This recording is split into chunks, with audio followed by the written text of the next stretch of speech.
Hello all, welcome to iLearn IAS academy. നമ്മളിന്ന് നമ്മളുടെ final full ടെസ്റ്റിൻ്റെ ഡിസ്കഷനിലേക്കാണ് കടക്കുന്നത്. സോ എല്ലാവരും പേപ്പർ ചെയ്ത് നോക്കിയിട്ടുണ്ടായിരിക്കും എന്ന് വിചാരിക്കുന്നു. അപ്പോൾ ഈ ഒരു പേപ്പറിനെ സംബന്ധിച്ചിടത്തോളം ഈ പേപ്പറിൽ കുറച്ച് ബേസിക് ക്വസ്റ്റ്യൻസ് വരുന്നുണ്ടായിരുന്നു. അത് അല്ലാതെ പ്രീവിയസ് ഇയർ ക്വസ്റ്റ്യൻസിൽ നിന്ന് നമ്മൾ ആ ടോപ്പിക്കിൽ നിന്ന് കുറച്ച് ക്വസ്റ്റ്യൻസും ഫ്രെയിം ചെയ്തിട്ടുണ്ടായിരുന്നു. അപ്പോൾ എല്ലാം കൊണ്ട് നോക്കുകയാണെന്നുണ്ടെങ്കിൽ നിങ്ങൾ പ്രീവിയസ് ഇയർ ക്വസ്റ്റ്യൻസ് കൂടുതലായിട്ട് അനലൈസ് ചെയ്തിട്ട് അത് ഒന്ന് റിവൈസ് ചെയ്തിരുന്നെങ്കിൽ നല്ല രീതിക്ക് ചെയ്യാൻ പറ്റുന്ന ഒരു പേപ്പറാണ് ഇത്.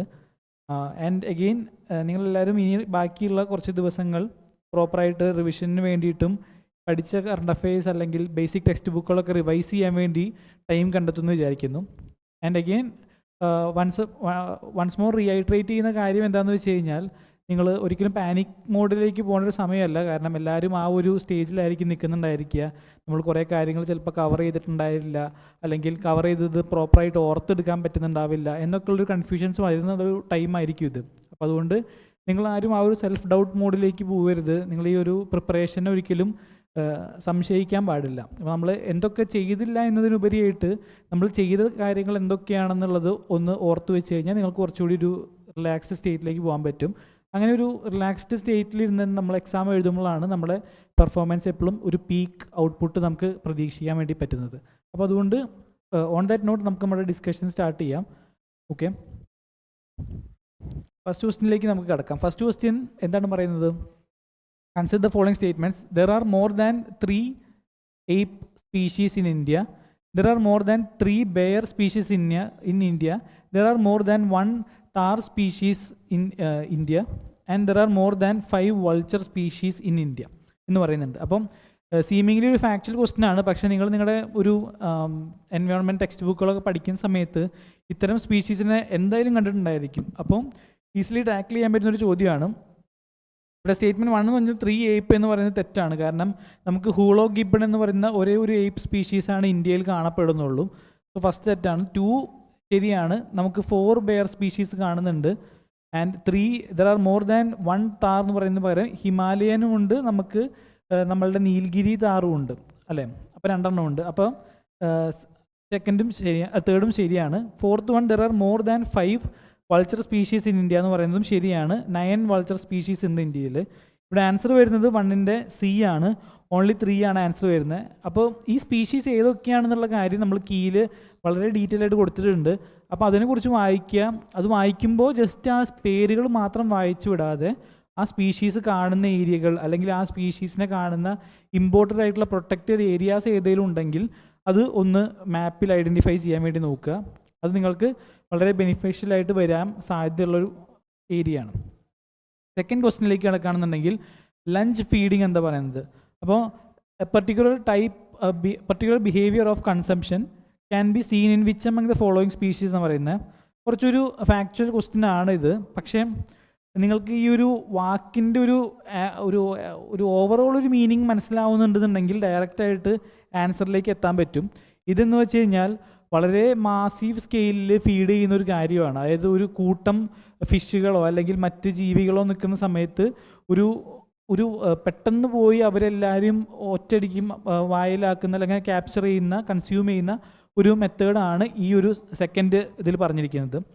അപ്പോൾ ഇവിടെ ആൻസർ വരുന്നത് ഓപ്ഷൻ A ആണ്. വെയിലാണ് ആ ഒരു ടൈപ്പ് ഓഫ് കൺസംഷൻ ബിഹേവിയർ കാണിക്കുന്നത്. ഓക്കെ, തേർഡ് ക്വസ്റ്റ്യനിലേക്ക് പോകാം. Consider the following pairs. അപ്പം 4 പെയറുകൾ തന്നിട്ടുണ്ട്. അതിൽ എന്താണ്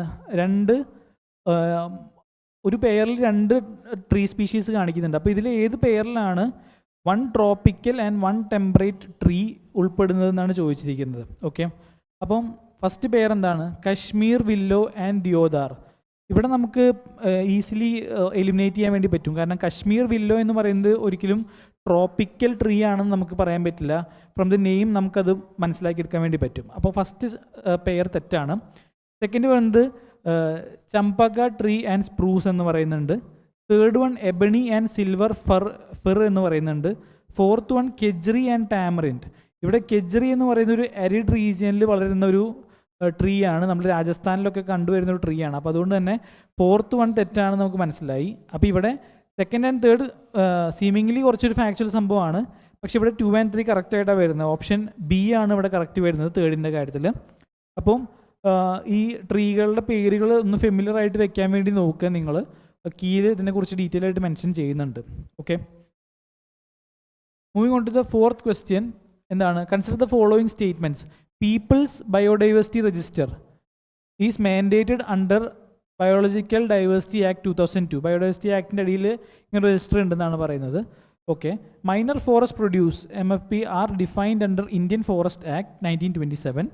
the idea of critical wild life habitat is explained under wild life protection act 1972. Okay, അപ്പോൾ ഇത് ഒരു സീമിംഗ്ലി ഫാക്ച്വൽ ക്വസ്റ്റ്യൻ തന്നെയാണ്. പക്ഷേ ഇവിടെ ഒരു ലോജിക്ക് നമുക്ക് വേണമെങ്കിൽ ഡിറൈവ് ചെയ്തെടുക്കാം അല്ലേ? കാരണം ഈ ഒരു മൈനർ ഫോറസ്റ്റ് പ്രൊഡ്യൂസേഴ്സ് എന്ന് പറയുന്ന കാര്യം ഒരിക്കലും ഇന്ത്യൻ ഫോറസ്റ്റ് ആക്ട് 1927 അടിയിൽ വരാൻ സാധ്യത കുറവാണ്. കാരണം മൈനർ ഫോറസ്റ്റ് പ്രൊഡ്യൂസേഴ്സ് എന്ന് വെച്ച് കഴിഞ്ഞാൽ കൂടുതൽ ആ ഒരു ഫോറസ്റ്റ് ഡ്വെല്ലേഴ്സിനെ അനുകൂലിക്കുന്ന ഒരു സംഭവമാണ്. അത് ഇന്ത്യൻ ഫോറസ്റ്റ് ആക്ടിൽ ഒരിക്കലും അങ്ങനെ ഒരു റൈറ്റിനെ കുറിച്ചൊന്നും സംസാരിക്കുന്നില്ല. അപ്പോൾ അതുകൊണ്ട് സെക്കൻഡ് വൺ നമുക്ക് തെറ്റാക്കി എടുക്കാം. ആൻഡ് അഗെയിൻ ലോജിക്ക് ശരിയാവുന്നത് എങ്ങനെയാണെന്ന് വെച്ച് കഴിഞ്ഞാൽ ഇത് ഫോറസ്റ്റ് റൈറ്റ്സ് ആക്ടിൻ്റെ അടിയിലാണ് വരുന്നത് ഈ ഒരു കാര്യം. ഓക്കെ, അപ്പോൾ സെക്കൻഡ് സ്റ്റേറ്റ്മെൻറ്റ് തെറ്റാണ്. തേർഡ് സ്റ്റേറ്റ്മെൻറ്റ് തെറ്റാണ്. നിങ്ങളത് പഠിക്കുന്ന ഒരു കാര്യമായിരിക്കും. കാരണം ക്രിട്ടിക്കൽ വൈൽഡ് ലൈഫ് ഹാബിറ്റാറ്റ് എന്ന് പറയുന്നതും അഗെയിൻ ഫോറസ്റ്റ് റൈറ്റ്സ് ആക്ടിൻ്റെ അടിയിലാണ് ആ ഒരു കാര്യം വരുന്നത്. ഓക്കെ, അപ്പോൾ സെക്കൻഡും തേർഡും സ്റ്റേറ്റ്മെൻറ്റ് തെറ്റാണ്. ഫസ്റ്റ് വൺ ശരിയാണ്. അത് നമ്മളുടെ സ്റ്റാൻഡേർഡ് ടെക്സ്റ്റ് ബുക്സിൽ നമ്മൾ വായിക്കുന്നതായിരിക്കും. പീപ്പിൾസ് ബയോഡൈവേഴ്സിറ്റി രജിസ്റ്റർ നമ്മളുടെ ഒരു എന്താ പറയുക ട്രഡീഷണൽ നോളേജുകളൊക്കെ സേവ് ചെയ്യാൻ വേണ്ടിയിട്ട് അല്ലെങ്കിൽ അത് കൺസർവ് ചെയ്യാൻ വേണ്ടി നമ്മൾ ഉണ്ടാക്കുന്ന ഒരു സംഭവമാണ്. അപ്പം ഫോർത്ത് വണ്ണിൽ ഒന്ന് മാത്രമേ ശരിയുള്ളൂ. കറക്റ്റ് ചോദിച്ചിരിക്കുന്നതുകൊണ്ട് തന്നെ ഓപ്ഷൻ എ ആണ് ഇവിടെ കറക്റ്റ് ആൻസർ ആയിട്ട് വരുന്നത്. ഫോർത്തിൻ്റെ ഓപ്ഷൻ എ ആണ് വരുന്നത്. ഓക്കെ, ഫിഫ്ത്ത് ക്വസ്റ്റ്യനിലേക്ക് നമുക്ക് പോവാം. എന്താണ് ചോദിച്ചിരിക്കുന്നത്? A certain species of which one of the following organisms are well known for farming aphids and milking them for their food needs. അപ്പോൾ ഇത് ആക്ച്വലി ഒരു പ്രീവിയസ് ഇയർ ക്വസ്റ്റ്യൻ്റെ ഒരു ഇൻസ്പയർഡ് ആയിട്ടുള്ള ചോദ്യമാണ്. അവിടെ എന്താണ് ചോദിച്ചിട്ടുണ്ടായിരുന്നത്? ആൻഡുകൾ എന്താണ് ഒരു സിംബയോട്ടിക് റിലേഷൻഷിപ്പ് വയ്ക്കുന്ന ഒരു സ്പീഷീസിനെ കുറിച്ചാണെന്ന് ചോദ്യം ഉണ്ടായിരുന്നത്. ഇവിടെ ആൻസർ ആൻഡാണ് വരുന്നത്. അപ്പോൾ ആൻഡുകൾ ഈ അഫിഡ്സിനെ ഒരു നമ്മൾ കാറ്റിലിനെ ഫാം ചെയ്യുന്ന പോലെ തന്നെ ഫാം ചെയ്തിട്ട് അവരുടെ അവരുടെ ഒരു ഔട്ട്പുട്ട് പോലത്തെ സാധനം അവർ ഫീഡിങ്ങിന് വേണ്ടി ഉപയോഗിക്കാറുണ്ട്. അപ്പോൾ ഈ ഒരു കാര്യം നമ്മുടെ പ്രീവിയസ് ഇയറിന് നിങ്ങൾ ചെയ്തിട്ടുണ്ടെന്നുണ്ടെങ്കിൽ ഈസിലി ടാക്കിൾ ചെയ്യാൻ പറ്റുന്നൊരു ചോദ്യമാണ്. ഓക്കെ, സിക്സ്ത് ക്വസ്റ്റ്യനിലേക്ക് നമുക്ക് പോവാം. സിക്സ്ത് ക്വസ്റ്റ്യൻ ഒരു സ്റ്റേറ്റ്മെൻറ്റ് 1, സ്റ്റേറ്റ്മെൻറ്റ് 2 ടൈപ്പ് ചോദ്യമാണ്. India has enormous climatic diversity ranging from tropical climate to temperate and alpine tundra climates എന്ന് പറയുന്നുണ്ട്. സ്റ്റേറ്റ്മെൻറ്റ് 2 എന്താ പറയുന്നത്? India has a longitudinal extent that corresponds to nearly 30 degrees എന്ന് പറയുന്നുണ്ട്. Okay, അപ്പോൾ നിങ്ങൾക്ക് ബേസിക് നോളജിൽ നിന്ന് നോക്കുകയാണെന്നുണ്ടെങ്കിൽ ഇത് രണ്ടും ശരിയാണെന്ന് മനസ്സിലാവും. ഫസ്റ്റ് സ്റ്റേറ്റ്മെൻറ്റ് എന്ന് പറയുന്നത് ഒരു ജനറൽ സ്റ്റേറ്റ്മെൻ്റ് ആണല്ലേ. ഇന്ത്യയിൽ ഇത്രയും ഡൈവേഴ്സ് ആയിട്ടുള്ള ക്ലൈമാറ്റിക് റീജിയൻസ് അല്ലെങ്കിൽ ഡൈവേഴ്സിറ്റി കാണുന്നുണ്ട്, ശരിയാണ്. ഈ സെക്കൻഡ് സ്റ്റേറ്റ്മെൻറ്റും ശരിയാണ്. നമുക്ക് ലോഞ്ചിറ്റ്യൂഡിൽ നോർത്ത് സൗത്ത് ആണെങ്കിലും ഈസ്റ്റ് വെസ്റ്റ് ആണെങ്കിലും നോക്കുമ്പോൾ നിയർലി ഒരു 30 ഡിഗ്രീസിൻ്റെ സംഭവം വരുന്നുണ്ട്. സ്റ്റേറ്റ്മെൻറ്റ് 1ഉം സ്റ്റേറ്റ്മെൻറ്റ് 2ഉം ശരിയാണ്. പക്ഷേ ഈ ഒരു ഡൈവേഴ്സിറ്റിക്ക് കാരണം ഈ ഒരു ലോഞ്ചിറ്റ്യൂഡിൽ എക്സ്റ്റെൻഡ് അല്ല, പകരം നമ്മൾക്ക് കാണുന്ന പല ജോഗ്രഫിക്കൽ എന്താണ് ഫീച്ചേഴ്സാണ്. അപ്പോൾ മൗണ്ടനസ് ആയിട്ടുള്ള ഏരിയയിലാണ് ആൽപൈൻ ടുണ്ട്രയൊക്കെ കാണുന്നത്, ടെമ്പറേറ്റ് ആയിട്ടുള്ള ഏരിയാസ് വേറെ കാണുന്നുണ്ട്. അപ്പോൾ അതുകൊണ്ട് ആ ഒരു ജോഗ്രഫിക്കൽ ഫീച്ചേഴ്സുള്ള വ്യത്യാസമാണ് ഈ ഒരു ക്ലൈമാറ്റിക് ഡൈവേഴ്സിറ്റി കൊണ്ടുവരുന്നത്. അപ്പോൾ അതുകൊണ്ട് തന്നെ സിക്സ്തിൻ്റെ ആൻസർ ഇവിടെ ബി ആണ് വരുന്നത്. Both statement 1 and 2 are right. പക്ഷേ അതൊരു 2 അതിൻ്റെ കറക്റ്റ് എക്സ്പ്ലനേഷൻ ആയിട്ട് നമുക്ക് പറയാൻ പറ്റില്ല. Moving on to the seventh question. Seventh question എന്താണ് പറയുന്നത്? Regarding the following statements consider the following statements regarding wild cat species in ഇന്ത്യനെ കുറിച്ചാണ് സംസാരിക്കുന്നത്. Caracal is generally found in the Himalayan ecosystem എന്ന് പറയുന്നുണ്ട്. Rusty spotted cat is endemic to western Ghats. Himachal Pradesh has the highest population of snow leopards in India എന്ന് പറയുന്നുണ്ട്. കറക്റ്റാണ് ചോദിച്ചിരിക്കുന്നത്. ഇപ്പോൾ നിങ്ങൾക്കിത് ചെയ്യണമെന്നുണ്ടെങ്കിൽ കാരക്കൽ എന്ന് പറയുന്ന ഒരു റീസെൻറ്റ് അഡീഷൻ ആയിരുന്നു നമ്മളുടെ സ്പീഷീസ് റിക്കവറി പ്രോഗ്രാമിലേക്ക്. അപ്പോൾ അതുകൊണ്ട് തന്നെ ഈ ഒരു കാരക്കൽ എന്ന് പറയുന്നത് കുറച്ചുകൂടി അരിഡ് റീജിയനിലുള്ള ഒരു സ്പീഷീസ് ആണെന്നുള്ള കാര്യം നമുക്ക് അറിയുന്നുണ്ടായിരിക്കും. അപ്പോൾ ഫസ്റ്റ് വൺ എന്തായാലും തെറ്റാണ്. ഹിമാലയൻ അല്ല, നേരെ മറിച്ച് കുറച്ചും കൂടി ഒരു സെമി അരിഡ് റീജിയനിലാണ് കാരക്കലിനെ കാണുന്നത് നമ്മൾ. Rusty spotted cat is endemic to western Ghats. അതും ഇവിടെ തെറ്റാണ്. കാരണം ഇത് വെസ്റ്റേൺ ഗട്ട്സിൽ എൻഡെമിക് ആയിട്ടുള്ള സംഭവമല്ല. മറ്റ് ടെമ്പറേറ്റ് റീജിയൻസ് ഓഫ് ഇന്ത്യയിൽ അല്ലെങ്കിൽ ശ്രീലങ്ക പോലത്തെ സ്ഥലങ്ങളിലൊക്കെ ഈ റസ്റ്റി സ്പോട്ടഡ് കാറ്റിനെ നമ്മൾ കാണുന്നുണ്ട്. ആൻഡ് തേർഡ് വൺ എന്താണ് പറയുന്നത്? Himachal Pradesh has the highest population of snow leopard. അപ്പം നമുക്ക് വേണമെന്നുണ്ടെങ്കിൽ കുറച്ചുകൂടിയും ഫേമസ് ആയിട്ടുള്ള ഹെമിസ് നാഷണൽ പാർക്കിനെ കുറിച്ചൊക്കെ ചിന്തിക്കുകയാണെന്നുണ്ടെങ്കിൽ തേർഡ് സ്റ്റേറ്റ്മെൻറ്റും തെറ്റാണെന്ന് നമുക്ക് എടുക്കാൻ വേണ്ടി പറ്റും. കാരണം ഹിമാചൽ പ്രദേശിലല്ല, ലഡാക്ക് റീജിയനിലാണ് കൂടുതലായിട്ട് സ്നോ ലെപ്പേഴ്സിനെ കാണുന്നത്. അപ്പോൾ 3 സ്റ്റേറ്റ്മെൻറ്റ്സ് ഇവിടെ തെറ്റാണ്. ഓപ്ഷൻ ഡി നണ്ണാണ് ഇവിടെ കറക്റ്റ് ആൻസർ ആയിട്ട് വരുന്നത്. Okay, 7th answer option D ആണ്. 8th ക്വസ്റ്റ്യൻ ഒരു മാച്ച് പെയർ ക്വസ്റ്റ്യൻ ആണ്. ഇവിടെ എന്താണ്, ഒരു പ്രൊവിഷൻ തന്നിട്ടുണ്ട്, അതിനെ കറസ്പോണ്ടിങ് ആക്റ്റുമായിട്ടാണ് നമുക്ക് പെയർ ചെയ്യേണ്ടത്. State governments may establish family codes in consultation with the high കോർട്ട്സ് എന്ന് പറയുന്നുണ്ട്. അപ്പോൾ ഫാമിലി കോർട്ടുകൾ എസ്റ്റാബ്ലിഷ് ചെയ്യുന്ന ആ ഒരു കാര്യം ലീഗൽ സർവീസ് അതോറിറ്റി ആക്ടിൻ്റെ അടിയിലാണ് വരുന്നതെന്നാണ് പറഞ്ഞിരിക്കുന്നത്. അത് തെറ്റാണ്. കാരണം ഇത് ഫാമിലി കോർട്ട് ആക്ട് എന്ന് പറയുന്ന ആക്ടിൻ്റെ അടിയിലാണ് ഈ ഒരു കാര്യം വന്നിരിക്കുന്നത്. ഓക്കെ, സെക്കൻഡ് വേണം നോക്കാം. State government shall constitute 1 or more child welfare committees for every district എന്ന് പറയുന്നുണ്ട്. അപ്പോൾ ചൈൽഡ് വെൽഫെയറുമായിട്ട് ബന്ധപ്പെട്ടുള്ളതാണ്. ഇവിടെ പോക്സോ ആക്ടിനെ കുറിച്ചാണ് സംസാരിക്കുന്നത്. പക്ഷേ ഇത് പോക്സോ ആക്ടിൻ്റെ അടിയിൽ വരുന്നൊരു കാര്യമല്ല, നേരെ മറിച്ച് ജുവനൈൽ ജസ്റ്റിസ് ആക്ടിൻ്റെ അടിയിൽ വരുന്നൊരു കാര്യമാണ് ഈ ഒരു പ്രൊവിഷൻ എന്ന് പറയുന്നത്. ആൻഡ് അഗെയിൻ സെക്കൻഡ് പെയറും തെറ്റാണ്. State governments may establish gram nyayalayas in consultation with high court എന്ന് പറയുന്നുണ്ട്. ഇത് ആക്റ്റായിട്ട് പറഞ്ഞേക്കുന്നത് കോൺസ്റ്റിറ്റ്യൂഷൻ ആണ്. 73rd അമെൻമെൻറ്റാണ് പറയുന്നത്. ഇത് കോൺസ്റ്റിറ്റ്യൂഷണൽ പ്രൊവിഷനായിട്ടാണ് വന്നിരിക്കുന്നത് പറയുന്നു. പക്ഷേ ഇതും തെറ്റാണ്. കാരണം ഗ്രാം ന്യായാലയ ആക്ട് തന്നെയാണ് അതിൻ്റെയും ഒരു സ്റ്റാറ്റ്യൂട്ടായിട്ട് വരുന്നത്. ഇവിടെ 3 പേയേഴ്സും തെറ്റാണ്. ഓപ്ഷൻ ഡി ആണ് ആൻസർ ആയിട്ട് വരുന്നത്. കറക്റ്റ്ലി മാച്ച്ഡ് ആയിട്ട് none of the payers are correctly matched. Okay, ഇനി 9th ക്വസ്റ്റ്യനിലേക്ക് നമുക്ക് പോവാം. In the context of nitrogen cycle consider the following statements. Denitrification is the process of converting atmospheric nitrogen into nitrates in soil. Okay, Pseudomonas and Theobacillus are examples of bacteria that carry out denitrification. Okay, denitrification increases the availability of nitrate in the soil for plant uptake എന്ന് പറയുന്നുണ്ട്. അപ്പോൾ ഇതിൽ ഏതൊക്കെയാണ് incorrect എന്നാണ് ചോദിക്കുന്നത്. So നിങ്ങൾ directives ശ്രദ്ധിച്ച് വായിച്ചില്ല എന്നുണ്ടെങ്കിൽ ചിലപ്പോൾ ഈ ക്വസ്റ്റ്യൻ നിങ്ങൾക്ക് അറിയെങ്കിലും തെറ്റിപ്പോകാൻ സാധ്യതയുണ്ട്. അപ്പം ഇവിടെ എന്താ പറഞ്ഞിരിക്കുന്നത്, ഡീനൈട്രിഫിക്കേഷൻ ഒരിക്കലും അറ്റ്മോസ്ഫിയറിക് നൈട്രേറ്റ്സ് ഇൻ സോയിൽ ആക്കുന്ന ഒരു പ്രോസസ്സല്ല. നേരെ മറിച്ച് അതിന് തിരിച്ച് നൈട്രേറ്റ്സ് ഇൻ സോയിലിനെ തിരിച്ച് അറ്റ്മോസ്ഫിയറിക് നൈട്രജൻ ആക്കുന്ന ഒരു സംഭവമാണ്. അപ്പോൾ ഫസ്റ്റ് സ്റ്റേറ്റ്മെൻറ്റ് ഇവിടെ തെറ്റാണ് വന്നിരിക്കുന്നത്. സെക്കൻഡ് സ്റ്റേറ്റ്മെൻറ്റ് ശരിയാണ്. സൂഡോമോണാസ് ആൻഡ് തിയോബാസിലസ് തന്നെയാണ് ഡീനൈട്രിഫിക്കേഷൻ്റെ നടത്തുന്ന ബാക്ടീരിയയുടെ എക്സാമ്പിൾസ് ആയിട്ട് നമ്മൾ പഠിക്കുന്നത്.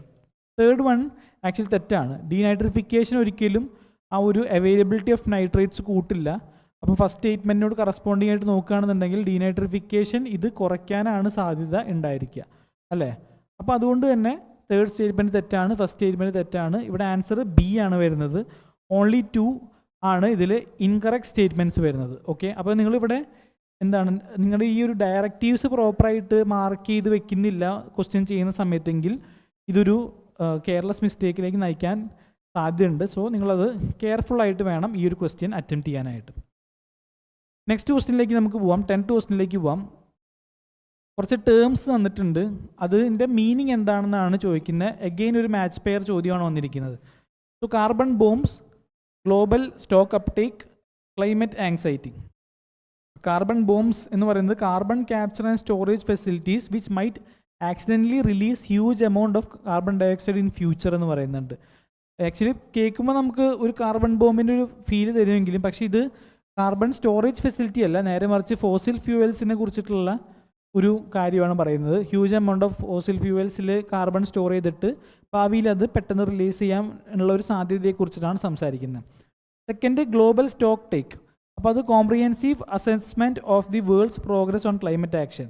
ആക്ച്വലി ഇത് ശരിയാണല്ലേ, നിങ്ങൾ ആ ഒരു COP28 ഔട്ട്കംസിനെ കുറിച്ച് പഠിക്കുകയാണെന്നുണ്ടെങ്കിൽ ഗ്ലോബൽ സ്റ്റോക്ക് ടേക്ക് എന്ന് പറയുന്നത് വളരെ ഇമ്പോർട്ടൻ്റ് ആയിട്ട് നിന്നിരുന്നൊരു കാര്യമാണ്. സെക്കൻഡ് പെയർ ശരിയാണ്. തേർഡ് വൺ എന്താണ് പറയുന്നത്, climate anxiety, feeling of distress about climate change and impact on human existence. Again പേരിൽ നിന്ന് വളരെ സിമ്പിളായിട്ട് നമുക്ക് ഡെഡ്യൂസ് ചെയ്യാൻ പറ്റുന്നൊരു കാര്യമാണ്. ഇത് ആക്ച്വലി ശരിയാണ്. ഇവിടെ കറക്റ്റ്ലി മാച്ച്ഡ് ഏതാണെന്ന് ചോദിച്ചിരിക്കുന്നതുകൊണ്ട് തന്നെ ഓപ്ഷൻ ബി ഓൺലി 2 ആണ്. ഓൺലി 2 പേയേഴ്സ് ആണ് ശരിയായിട്ട് വരുന്നത്. Second and third statement, third pairs ഇവിടെ ശരിയാണ്. ഓക്കെ, ഫസ്റ്റ് പെയർ തെറ്റായിട്ടാണ് വരുന്നത്.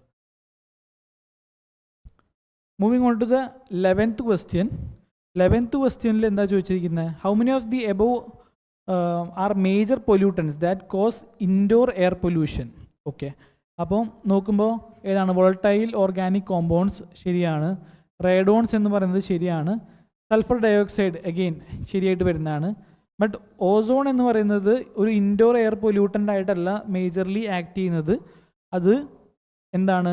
അതൊരു ഔട്ട്ഡോർ ആയിട്ടുള്ള എയർ പൊല്യൂട്ടൻ്റ് ആണ്. 4th വൺ തെറ്റാണ്. ബാക്കി 3 എണ്ണമാണ് ശരിയായിട്ട് നിൽക്കുന്നത്. 11th വണ്ടിൻ്റെ ആൻസർ ഓപ്ഷൻ സി ഓൺലി 3 ആണ്. അപ്പോൾ ഇതുപോലെ എയർ പൊല്യൂട്ടൻസ് നിങ്ങൾ വളരെ ഇമ്പോർട്ടൻ്റ് ആയിട്ട് നോക്കി വെച്ചിരിക്കേണ്ട കുറച്ച് കാര്യങ്ങളാണ്. അപ്പോൾ ഇതിലിപ്പോൾ ഈ വോളട്ടൈൽ ഓർഗാനിക് കോമ്പൗണ്ട്സിൻ്റെ സോഴ്സ് എന്താണ്, റേഡോൺസിൻ്റെ സോഴ്സ് എന്താണ്, അല്ലെങ്കിൽ ഓസോൺ എങ്ങനെയാണ് ഫോം ചെയ്യുന്നത്, ഇത്തരം കാര്യങ്ങളൊക്കെ നിങ്ങൾക്ക് ഇപ്പോൾ ഈ ഒരു ഡിസ്കഷൻ സമയത്ത് തന്നെ റീകോൾ ചെയ്യാൻ പറ്റുന്നുണ്ടായിരിക്കണം. ഇല്ല ഇൻ കേസ് നിങ്ങൾക്കത് പറ്റുന്നില്ല എന്നുണ്ടെങ്കിൽ നിങ്ങൾ ആ ഒരു ഏരിയാസ് ഒന്നുകൂടിയും റിവൈസ് ചെയ്യാൻ വേണ്ടി നോക്കുക. ഓക്കെ, 12th ക്വസ്റ്റ്യൻ നോക്കാം. Consider the following statements. Future carbon fund is a trust fund established by Asian Development Bank അല്ലെ, ADB. Okay, debt for climate swaps are financial tools where a portion of countries' debts are restructured in exchange for climate commitments. Okay, അപ്പം first one ഒരു factual കാര്യമാണ്, അത് ശരിയാണ് ഈ ഒരു statement. Second one debt four climate swaps എന്ന് പറയുന്ന പേരിൽ നിന്ന് തന്നെ നമുക്ക് മനസ്സിലാവും. അതായത് ക്ലൈമറ്റ് കമ്മിറ്റ്മെൻറ്റ്സ് കാരണം ഒരു രാജ്യത്തിനുണ്ടാവുന്ന ഡെറ്റുകൾ, അവർക്ക് വരാനിരുന്ന പൊട്ടൻഷ്യൽ ഡെവലപ്മെൻറ്റ് കുറഞ്ഞതുകൊണ്ടുണ്ടായ ഡെറ്റുകൾ അവർ റീസ്ട്രക്ചർ ചെയ്യുന്നു. അത് ഈ പേരിൽ നിന്ന് തന്നെ നിങ്ങൾക്ക് ഡീകൺസ്ട്രക്ട് ചെയ്തെടുക്കാൻ പറ്റുന്ന ഒരു മീനിങ് തന്നെയാണ്. സോ വളരെ പ്ലെയിൻ ആയിട്ട് ഈ ഒരു വേർഡിനെ തന്നെയാണ്, അല്ലെങ്കിൽ ഈ ഒരു ഫ്രേസിനെ തന്നെയാണ് എക്സ്പ്ലെയിൻ ചെയ്തിരിക്കുന്നത്. സെക്കൻഡ് സ്റ്റേറ്റ്മെൻറ്റും ഇവിടെ ശരിയായിട്ടാണ് വരുന്നത്. അപ്പം 12th ക്വസ്റ്റ്യനിൽ ബോത്ത് സ്റ്റേറ്റ്മെൻറ്റ്സ് ആർ കറക്റ്റ്. അതുകൊണ്ട് തന്നെ ആൻസർ വരുന്നത് ഓപ്ഷൻ സി ആണ്, both 1 and 2. Moving on to the 13th question, global ecosystem typology, which gives a comprehensive classification framework for Earth's ecosystems, is developed by. അപ്പം ഇതൊരു ക്ലാസിഫിക്കേഷനാണ്, comprehensive ക്ലാസിഫിക്കേഷനാണ് വേൾഡിൻ്റെ എക്കോസിസ്റ്റത്തിന്. അപ്പോൾ അതുകൊണ്ട് തന്നെ ഇതിൽ നമുക്ക് നോക്കുന്ന സമയത്ത് നമുക്ക് ഇതിനെ ഈ ഒരു world wide fund for nature ആവാം, ഗ്രീൻ പീസ് ആവാം, അല്ലെങ്കിൽ IUCN ആവാം എന്ന് തോന്നാം. അപ്പം ഒരു ലോജിക്കൽ എലിമിനേഷന് കുറച്ച് സ്കോപ്പ് കുറവാണ് ഈ ഒരു ക്വസ്റ്റ്യനിൽ. ഇവിടെ ആൻസർ സി ആണ് വരുന്നത്. IUCN ആണ് ഇങ്ങനെ ഈ ഒരു ക്ലാസിഫിക്കേഷൻ അല്ലെങ്കിൽ ടൈപ്പോളജി ഇറക്കുന്നത്. ഓക്കെ, അപ്പോൾ അതൊന്ന് ഫെമിലിയർ ആയിട്ടിരിക്കുക. എന്താണ് ഇവർ ഇതുകൊണ്ട് മീൻ ചെയ്യുന്നതെന്നുള്ള കാര്യം നമ്മളുടെ കീഴിൽ നിന്ന് നിങ്ങൾ വായിച്ച് ഒരു ബേസിക് അണ്ടർസ്റ്റാൻഡിങ് ഉണ്ടാക്കി വെക്കാൻ നോക്കുക. കാരണം IUCN എന്ന് പറയുന്നത് എപ്പോഴും UPSCക്ക് ഒരു ഫേവറേറ്റ് ഏരിയ ആണ്. അപ്പോൾ IUCNനെ കുറിച്ചുള്ള ചോദ്യങ്ങൾ മുന്നേയും ഉണ്ടായിട്ടുണ്ട്. അപ്പോൾ അതുകൊണ്ട് ആ ഒരു കാര്യം നിങ്ങൾ ഒന്ന് നോക്കി വയ്ക്കുക. 14th ക്വസ്റ്റ്യൻ എന്താ പറയുന്നത്? Arsenic pollution has been getting attention in the recent decades in India. In this context consider the following statements. Arsenic is emitted into the atmosphere by high temperature process such as burning vegetation. Okay, arsenic can be naturally introduced into soil and ground water during weathering of rocks and minerals എന്ന് പറയുന്നുണ്ട്. Okay, in India areas around and Aravalli are most affected by arsenic contamination of ground water എന്ന് പറയുന്നുണ്ട്. Okay, അപ്പോൾ ഇവിടെ നമുക്ക് വേണമെന്നുണ്ടെങ്കിൽ ഒരു logical എലിമിനേഷനിലേക്ക് നമുക്ക് പോവാം. സെക്കൻഡ് സ്റ്റേറ്റ്മെൻറ്റിൽ എന്താ പറയുന്നത്? Arsenic can be naturally introduced into soil and ground water during weathering of rocks and minerals. അത് നമുക്കിപ്പോൾ ആർസനിക് മാറ്റി വേറെ ഏത് ഒരു എന്താ പറയുക ഒരു എലമെൻ്റ് ഇട്ടാലും അല്ലെങ്കിൽ ഏതൊരു മിനറൽ ഇട്ടാലും നമുക്ക് ആ ഒരു കാര്യം അങ്ങനെ അസ്യൂം ചെയ്യാൻ പറ്റുന്നൊരു കാര്യമാണ്. ഓക്കെ, അപ്പോൾ അതുകൊണ്ട് ആ ഒരു സംഭവം ശരിയാണ് വരുന്നത്. ഇനി എന്താണ് ആ ഒരു സ്റ്റേറ്റ്മെൻറ്റ് ശരിയായിട്ട് നമുക്ക് അസ്യൂം ചെയ്യാം. ഓക്കെ, അപ്പോൾ ഇനി തേർഡ് സ്റ്റേറ്റ്മെൻറ്റ് എന്താ പറയുന്നത്? അപ്പോൾ ഈ ഒരു കാര്യം നമ്മൾ ശരിയായിട്ട് അസ്യൂം ചെയ്യുമ്പോൾ അരാവലീസ് ആയിരിക്കും മോസ്റ്റ് കൂടുതൽ വെതറിംഗ് ഒക്കെ നടക്കുന്നുണ്ടായിരിക്കുക. നമുക്ക് വേണമെന്നുണ്ടെങ്കിൽ നമ്മളുടെ ആ ഛത്തീസ്ഗഡ്, ജാർഖണ്ഡ് പോലത്തെ ഒരുപാട് മൈനിങ് ആക്ടിവിറ്റീസ് നടക്കുന്ന ആ ഒരു ഏരിയ ആണെന്ന് വേണമെങ്കിൽ അസ്യൂം ചെയ്യാൻ വേണ്ടി പറ്റും. തേർഡ് സ്റ്റേറ്റ്മെൻറ്റ് നമുക്ക് വേണമെങ്കിൽ തെറ്റായിട്ട് എടുക്കാം. ഫസ്റ്റ് സ്റ്റേറ്റ്മെൻറ്റ് എന്താണ്? Arsenic is emitted into atmosphere by high temperature process such as burning vegetation. അപ്പോൾ ഇതൊരു എന്താ പറയുക പോസിറ്റീവ് ടോണിലേക്ക് നമുക്ക് എടുക്കാമെന്നുണ്ടെങ്കിൽ ഫസ്റ്റ് സ്റ്റേറ്റ്മെൻറ്റ് നമുക്ക് ശരിയായിട്ട് എടുക്കാൻ വേണ്ടി പറ്റും. ഇവിടെ 14th ആൻസർ വരുന്നത് ഓപ്ഷൻ ബി ആണ്, ഓൺലി 2.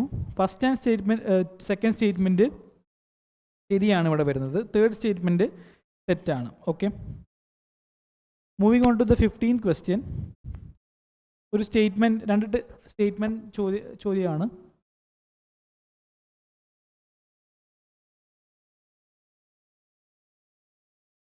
ഓക്കെ, 15th ക്വസ്റ്റ്യനിൽ എന്താ പറയുന്നത്? From 2024 onwards all cement manufacturers in India have to ensure that 15% of their total production is green cement എന്ന് പറയുന്നുണ്ട്.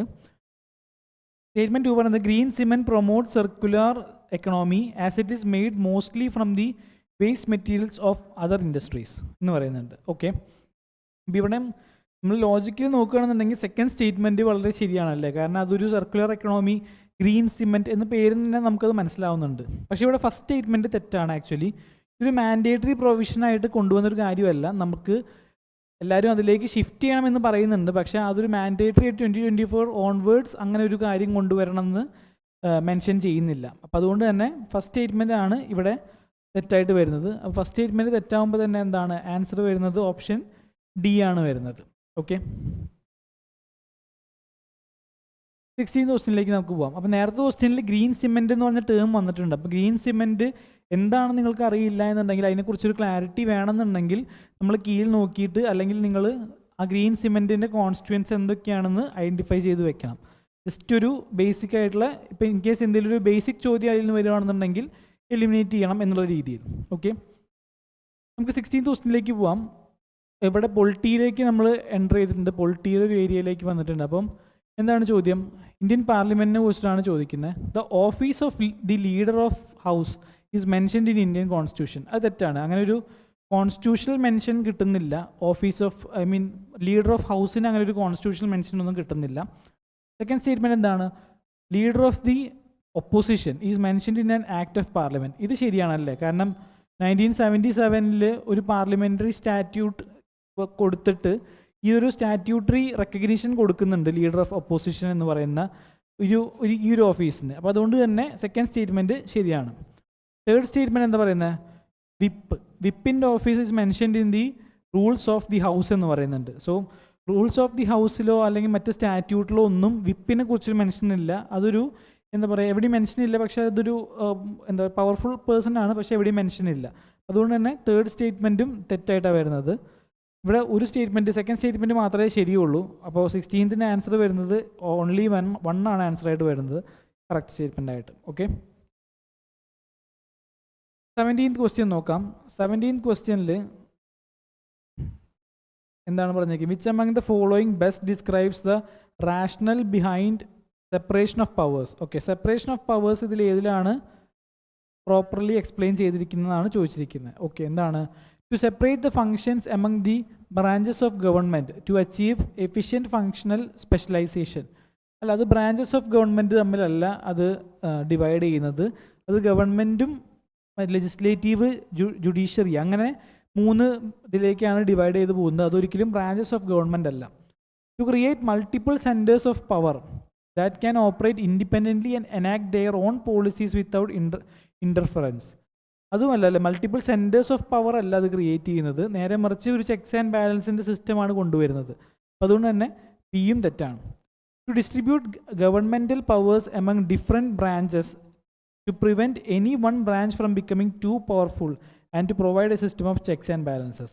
അപ്പോൾ ഇതൊരു പോസിറ്റീവ് രീതിയിലാണ് എക്സ്പ്ലെയിൻ ചെയ്തിരിക്കുന്നത്. ചെക്സ് ആൻഡ് ബാലൻസിനെ കുറിച്ചും എങ്ങനെയാണ് ഗവൺമെൻറ്റിൻ്റെ പവേഴ്സ് എടുത്ത് ബാക്കി ബ്രാഞ്ചസിന് കൊടുത്ത് ഓരോന്നിൻ്റെയും പവേഴ്സിനെ ബാലൻസ് ചെയ്യുന്നതെന്നുള്ള കാര്യം.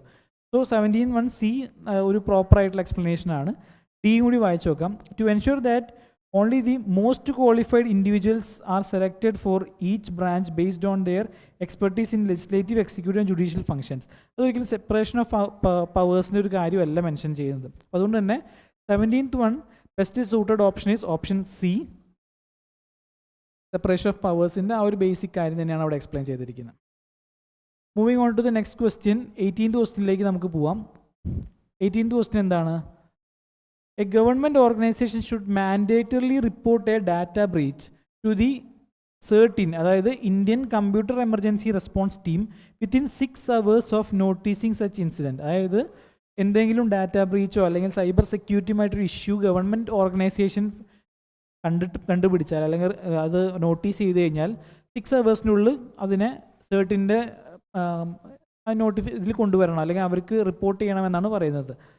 18th one സെക്കൻഡ് ഓപ്ഷൻ പറയുന്നത് certain will physically send their personnel for attending the incident response activity at the site of occurrence once they get a report of a data breach. അപ്പം okay, ഇതിൽ കാണുമ്പോൾ തന്നെ നമുക്കൊരു extremity തോന്നുന്നുണ്ടല്ലേ, ഇതൊരു cyber security issue ആണ്. അപ്പോൾ എല്ലാ cyber security ഇഷ്യൂവിലും പേഴ്സണലിനെ അങ്ങോട്ട് അയക്കേണ്ട ആവശ്യം വരില്ല, നേരെ മറിച്ച് അത് സൈബർ ഇത് വെച്ചിട്ട് തന്നെ നമുക്ക് വേണമെങ്കിൽ അത് റെക്ടിഫൈ ചെയ്യാൻ വേണ്ടി പറ്റും. അപ്പോൾ സെക്കൻഡ് സ്റ്റേറ്റ്മെൻറ്റ് ആക്ച്വലി തെറ്റാണ്, ഫസ്റ്റ് സ്റ്റേറ്റ്മെൻറ്റ് ശരിയാണ്. 6 അവറിൻ്റെ ഉള്ളിൽ തന്നെ അങ്ങനെ ഒരു ഡാറ്റ ബ്രീച്ച് നോട്ടീസ് ചെയ്ത് കഴിഞ്ഞാൽ റിപ്പോർട്ട് ചെയ്യണം. ഇവിടെ 18th ക്വസ്റ്റ്യൻ്റെ ആൻസർ ആയിട്ട് വരുന്നത് ഓപ്ഷൻ സി ആണ് വരുന്നത്. സ്റ്റേറ്റ്മെൻറ്റ് 1 ഈസ് കറക്റ്റ്, പക്ഷേ statement 2 is wrong. Moving on to the next question, 19th question. What will happen if the annual union budget is not passed by Lok Sabha? അപ്പോൾ നമ്മളിത് ലക്ഷ്മികാന്തിലൊക്കെ പഠിക്കുന്ന ഒരു കാര്യമാണല്ലേ, ഈ ഒരു യൂണിയൻ ബഡ്ജറ്റ് ലോക്സഭയിൽ പാസ്സായില്ല എന്നുണ്ടെങ്കിൽ എന്തായിരിക്കും, അല്ലെങ്കിൽ ഇപ്പോൾ മോഷൻ ഓഫ് താങ്ക്സ് പാസ്സായില്ല എന്നുണ്ടെങ്കിൽ എന്തായിരിക്കും സംഭവിക്കുക, ഇത്തരം കാര്യങ്ങളൊക്കെ നമ്മൾ ലക്ഷ്മികാന്തിൽ വായിക്കുന്നുണ്ട്. നമുക്ക് നോക്കാം options. The president of India as the finance minister to resign. അങ്ങനെ ഒരു പ്രൊവിഷൻ ഇല്ല അല്ലേ, ഒരു മിനിസ്റ്ററിനെ റിസൈൻ ചെയ്യേണ്ട ആവശ്യമല്ല അവിടെ വരുന്നത്. യൂണിയൻ ബഡ്ജറ്റ് പാസ്സാവാതിരുന്നു കഴിഞ്ഞാൽ അത് മൊത്തത്തിൽ കൗൺസിൽ ഓഫ് മിനിസ്റ്റേഴ്സിനെ ബാധിക്കുന്ന ഒരു കാര്യമാണ്. The prime minister demands A joint session of both houses of the parliament. ഇവിടെ ബഡ്ജറ്റിൻ്റെ കാര്യത്തിൽ ആക്ച്വലി രാജ്യസഭയുടെ ഒരു ഇൻവോൾവ്മെൻ്റ് ഒന്നും വരുന്നില്ല. അപ്പോൾ അതുകൊണ്ട് തന്നെ ജോയിൻറ്റ് സെക്ഷൻ വിളിച്ചിട്ട് പ്രത്യേകിച്ച് കാര്യങ്ങളൊന്നുമില്ല, അങ്ങനെ ഒരു പ്രൊവിഷനും ഇല്ല. ഓക്കെ, അപ്പോൾ ബിയും തെറ്റാണ്. The speaker of the Lok Sabha as the finance minister to modify it and present it again. അത് ആക്ച്വലി സ്പീക്കർ ഓഫ് ലോക്സഭയ്ക്കുള്ള ഒരു പവറും അല്ല, നേരെ മറിച്ച് അങ്ങനെ ഒരു പ്രൊസീജിയർ നമ്മൾ കേട്ടിട്ടില്ല. സോ സിയും തെറ്റാണ്. The prime minister submits the resignation of his council of ministers. അതാണ് ഇവിടെ ശരിയായിട്ട് വരുന്നത്. അപ്പോൾ കൗൺസിൽ ഓഫ് മിനിസ്റ്റേഴ്സ് അങ്ങനെ ഒരു സാഹചര്യം വന്നു കഴിഞ്ഞാൽ റിസൈൻ ചെയ്യേണ്ടി വരും, കാരണം അവർക്ക് ആ ഒരു കോൺഫിഡൻസ് ഇൻ, അല്ലെങ്കിൽ അവർ ആ ഒരു ലോക്സഭയിൽ അവർക്ക് ഉണ്ടാകുന്ന ആ മെജോറിറ്റി അല്ലെങ്കിൽ ആ കോൺഫിഡൻസ് നഷ്ടപ്പെട്ട് കഴിഞ്ഞു എന്നാണ് അത് മീൻ ചെയ്യുന്നത്. ഓക്കെ, 20th ക്വസ്റ്റ്യനിലേക്ക് നമുക്ക് പോകാം. Consider the following. How many of the above terms R defined in the constitution of India? Marshal law എന്ന് പറയുന്നത് കോൺസ്റ്റിറ്റ്യൂഷൻ ഇന്ത്യയിൽ പറഞ്ഞിട്ടുണ്ട്, പക്ഷെ അതിനെ ഡിഫൈൻ ചെയ്തിട്ടില്ല. അപ്പോൾ അത് ഏത് ആർട്ടിക്കിളാണെന്ന് നിങ്ങൾ ഇപ്പോൾ അത് റീകളക്ട് ചെയ്തെടുക്കണം ഈ ഒരു സമയത്ത്. ഓക്കെ, സെക്കൻഡ് വൺ എന്താണ്? Money bill. മണി ബില്ല് ഒരു പ്രോപ്പർ ആർട്ടിക്കിൾ തന്നെ അതിന് വേണ്ടി വെച്ചിട്ടുണ്ട്. ആ ആർട്ടിക്കിളിൽ അത് പ്രോപ്പർലി ഡിഫൈൻഡ് ചെയ്തിട്ടുമുണ്ട്, എന്തൊക്കെയാണ് മണി ബില്ലായിട്ട് ക്യാരക്ടറൈസ് ചെയ്യാൻ പറ്റുന്നത്, ആ മണി ബില്ല എന്ന് ആരാണ് അതിനെ റെക്കഗ്നൈസ് ചെയ്യുന്നത്, ഇത്തരം കാര്യങ്ങളൊക്കെ പ്രോപ്പറായിട്ട് പറഞ്ഞിട്ടുണ്ട്. എഗെയിൻ ആർട്ടിക്കിൾ എന്താണെന്നുള്ള കാര്യം നിങ്ങൾ ഈ ഒരു ടൈമിൽ അതിനെ റീകളക്ട് ചെയ്ത് എടുക്കണം. ഓക്കെ, ഇനി തേർഡ് വൺ മൈനോറിറ്റി. മൈനോറിറ്റിയും നമ്മുടെ കോൺസ്റ്റിറ്റ്യൂഷനിൽ മെൻഷൻ ആയിട്ടുള്ളൊരു ടേം തന്നെയാണ്, പക്ഷെ അതൊരിക്കലും അത് ഡിഫൈൻ ചെയ്യുന്നില്ല എന്താണ് മൈനോറിറ്റി എന്നുള്ള കാര്യം. എഗെയിൻ ഈ ഒരു ആർട്ടിക്കിൾ നിങ്ങൾ ഈ ഒരു മൊമെൻറ്റിൽ നോക്കി എടുക്കണം, അല്ലെങ്കിൽ അതൊന്ന് റീകളക്ട് ചെയ്യാൻ വേണ്ടി നോക്കണം. ഓക്കെ, അപ്പോൾ ഇവിടെ ആൻസർ വരുന്നത് ഓൺലി 1 ആണ്. മണി ബില്ല് മാത്രമാണ് പ്രോപ്പർലി ഡിഫൈൻ ചെയ്യപ്പെട്ടിട്ടുള്ളത് നമ്മുടെ കോൺസ്റ്റിറ്റ്യൂഷനിൽ. ഓക്കെ, നെക്സ്റ്റ് ക്വസ്റ്റ്യനിലേക്ക് നമുക്ക് പോവാം. Which among the following best describes the principle of natural justice?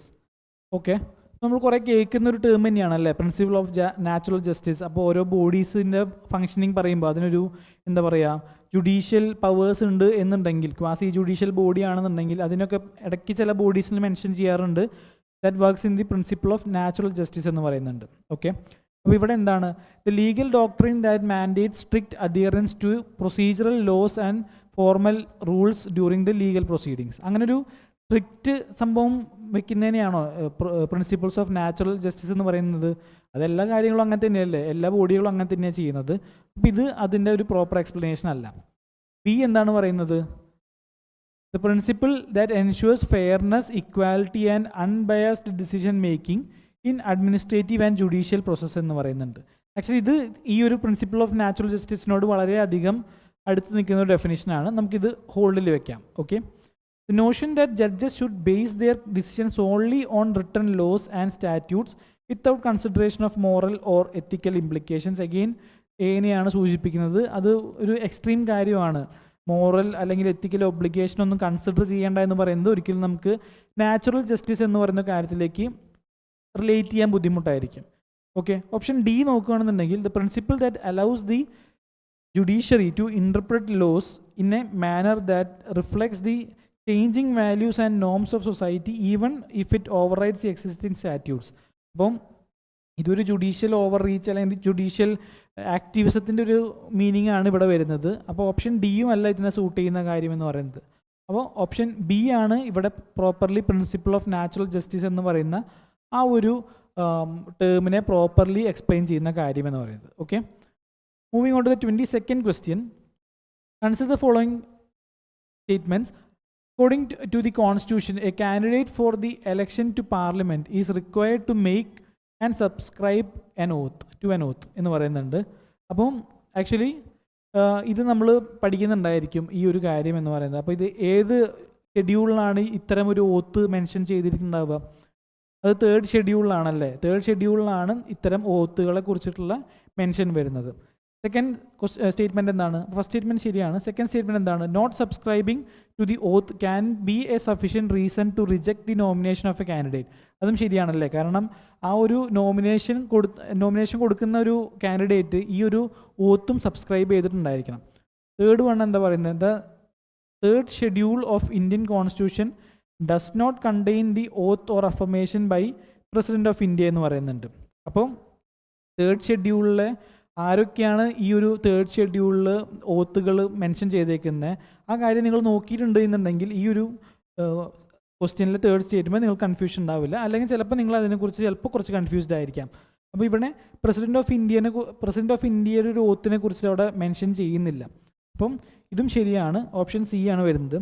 അപ്പം ഇവിടെ കൺഫ്യൂസിങ് ആയിട്ടുള്ള എലമെൻ്റ് എന്ന് വെച്ച് കഴിഞ്ഞാൽ സെക്കൻഡ് ഷെഡ്യൂളിൽ സാലറി ആൻഡ് അതർ അല്ലെങ്കിൽ സാലറിയുടെ ഒരു എലമെൻറ്റ് അല്ലെങ്കിൽ അലവൻസിൻ്റെ ഒരു എലമെൻറ്റ് പറയുമ്പോൾ ഏതൊക്കെ പൊസിഷനെയാണ് അത് മെൻഷൻ ചെയ്യുന്നത്?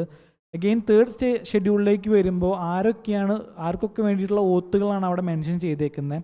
ഇതിൽ ഏതൊക്കെയാണ് കോമൺ ആയിട്ട് വരുന്നത്? ഇപ്പോൾ റാൻഡംലി ചോദിക്കുകയാണ് CAG 2nd ഷെഡ്യൂളിലും 3rd ഷെഡ്യൂളിലും ഉണ്ട് എന്നൊരു സ്റ്റേറ്റ്മെൻറ്റ് വരികയാണെങ്കിൽ അത് ഒരിക്കലും പിന്നെ നിങ്ങൾക്ക് കൺഫ്യൂസിങ് ആവരുത്. അതുകൊണ്ട് 2nd ഷെഡ്യൂളിലും 3rd ഷെഡ്യൂളിലും മെൻഷൻ ചെയ്തിരിക്കുന്ന ആളുകൾ ആരാണെന്നുള്ളത് ഒന്ന് നോക്കി വെക്കാൻ വേണ്ടി ശ്രദ്ധിക്കാം. ഓക്കെ, ഇവിടെ 22nd ആൻസർ വരുന്നത് ഓപ്ഷൻ സി ആണ്. All 3 are correct statements. Okay, 23rd നോക്കുകയാണെന്നുണ്ടെങ്കിൽ there is A shorter version of national anthem with only the first and last lines of the full version എന്ന് പറയുന്നുണ്ട്. In certain circumstances the national anthem can be sung in 20 seconds. ഇത് നമ്മളധികം familiar അല്ലാത്തൊരു കാര്യമായിരിക്കാം. Actually ഇവിടെ 2 സ്റ്റേറ്റ്മെൻറ്റുകളും ശരിയാണ്. And by the ആ ഒരു question നോക്കുമ്പോൾ തന്നെ അല്ലെങ്കിൽ ആ ഒരു എക്സാമിനേഷൻ ആ ക്വസ്റ്റ്യൻ്റെ ഒരു എക്സാമിനേഷനിൽ നമുക്ക് മനസ്സിലാവും ഇതിൻ്റെ ഒരു എക്സ്പ്ലനേഷൻ്റെ ഒരു രീതിയിലല്ല വെച്ചിരിക്കുന്നത്. അപ്പോൾ അതുകൊണ്ട് തന്നെ 23rd ആൻസർ ഓപ്ഷൻ ബി ആണ് വരുന്നത്. ബോത്ത് സ്റ്റേറ്റ്മെൻറ്റ്സ് ആർ റൈറ്റ്, പക്ഷേ statement 2 is not the correct explanation of statement 1. Okay, അപ്പോൾ 23rd ആൻസർ ബി ആണ് വരുന്നത്. Moving on to the 24th question. In the Indian Constitution, the greatest reflection of liberalism is seen in. ഇത് ഒരു easy ചോദ്യമാണ്. നിങ്ങൾക്ക് ഒരുപാട് confusions വരേണ്ട ആവശ്യമില്ല. ഈ ലിബറലിസം എന്ന് പറയുന്നത് DPSP ആയിട്ടോ അല്ലെങ്കിൽ ഫണ്ടമെൻ്റൽ ഡ്യൂട്ടീസ് ആയിട്ടോ ഒന്നും നമുക്ക് കണക്ട് ചെയ്യാൻ വേണ്ടി പറ്റില്ല.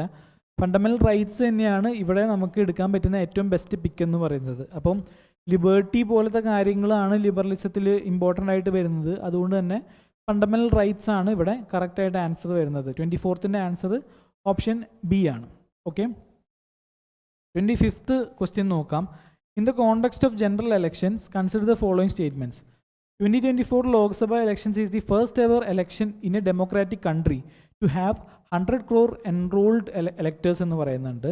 Okay, for the first time in general elections, Election Commission of India allowed voters over the age of 85 to cast ballots.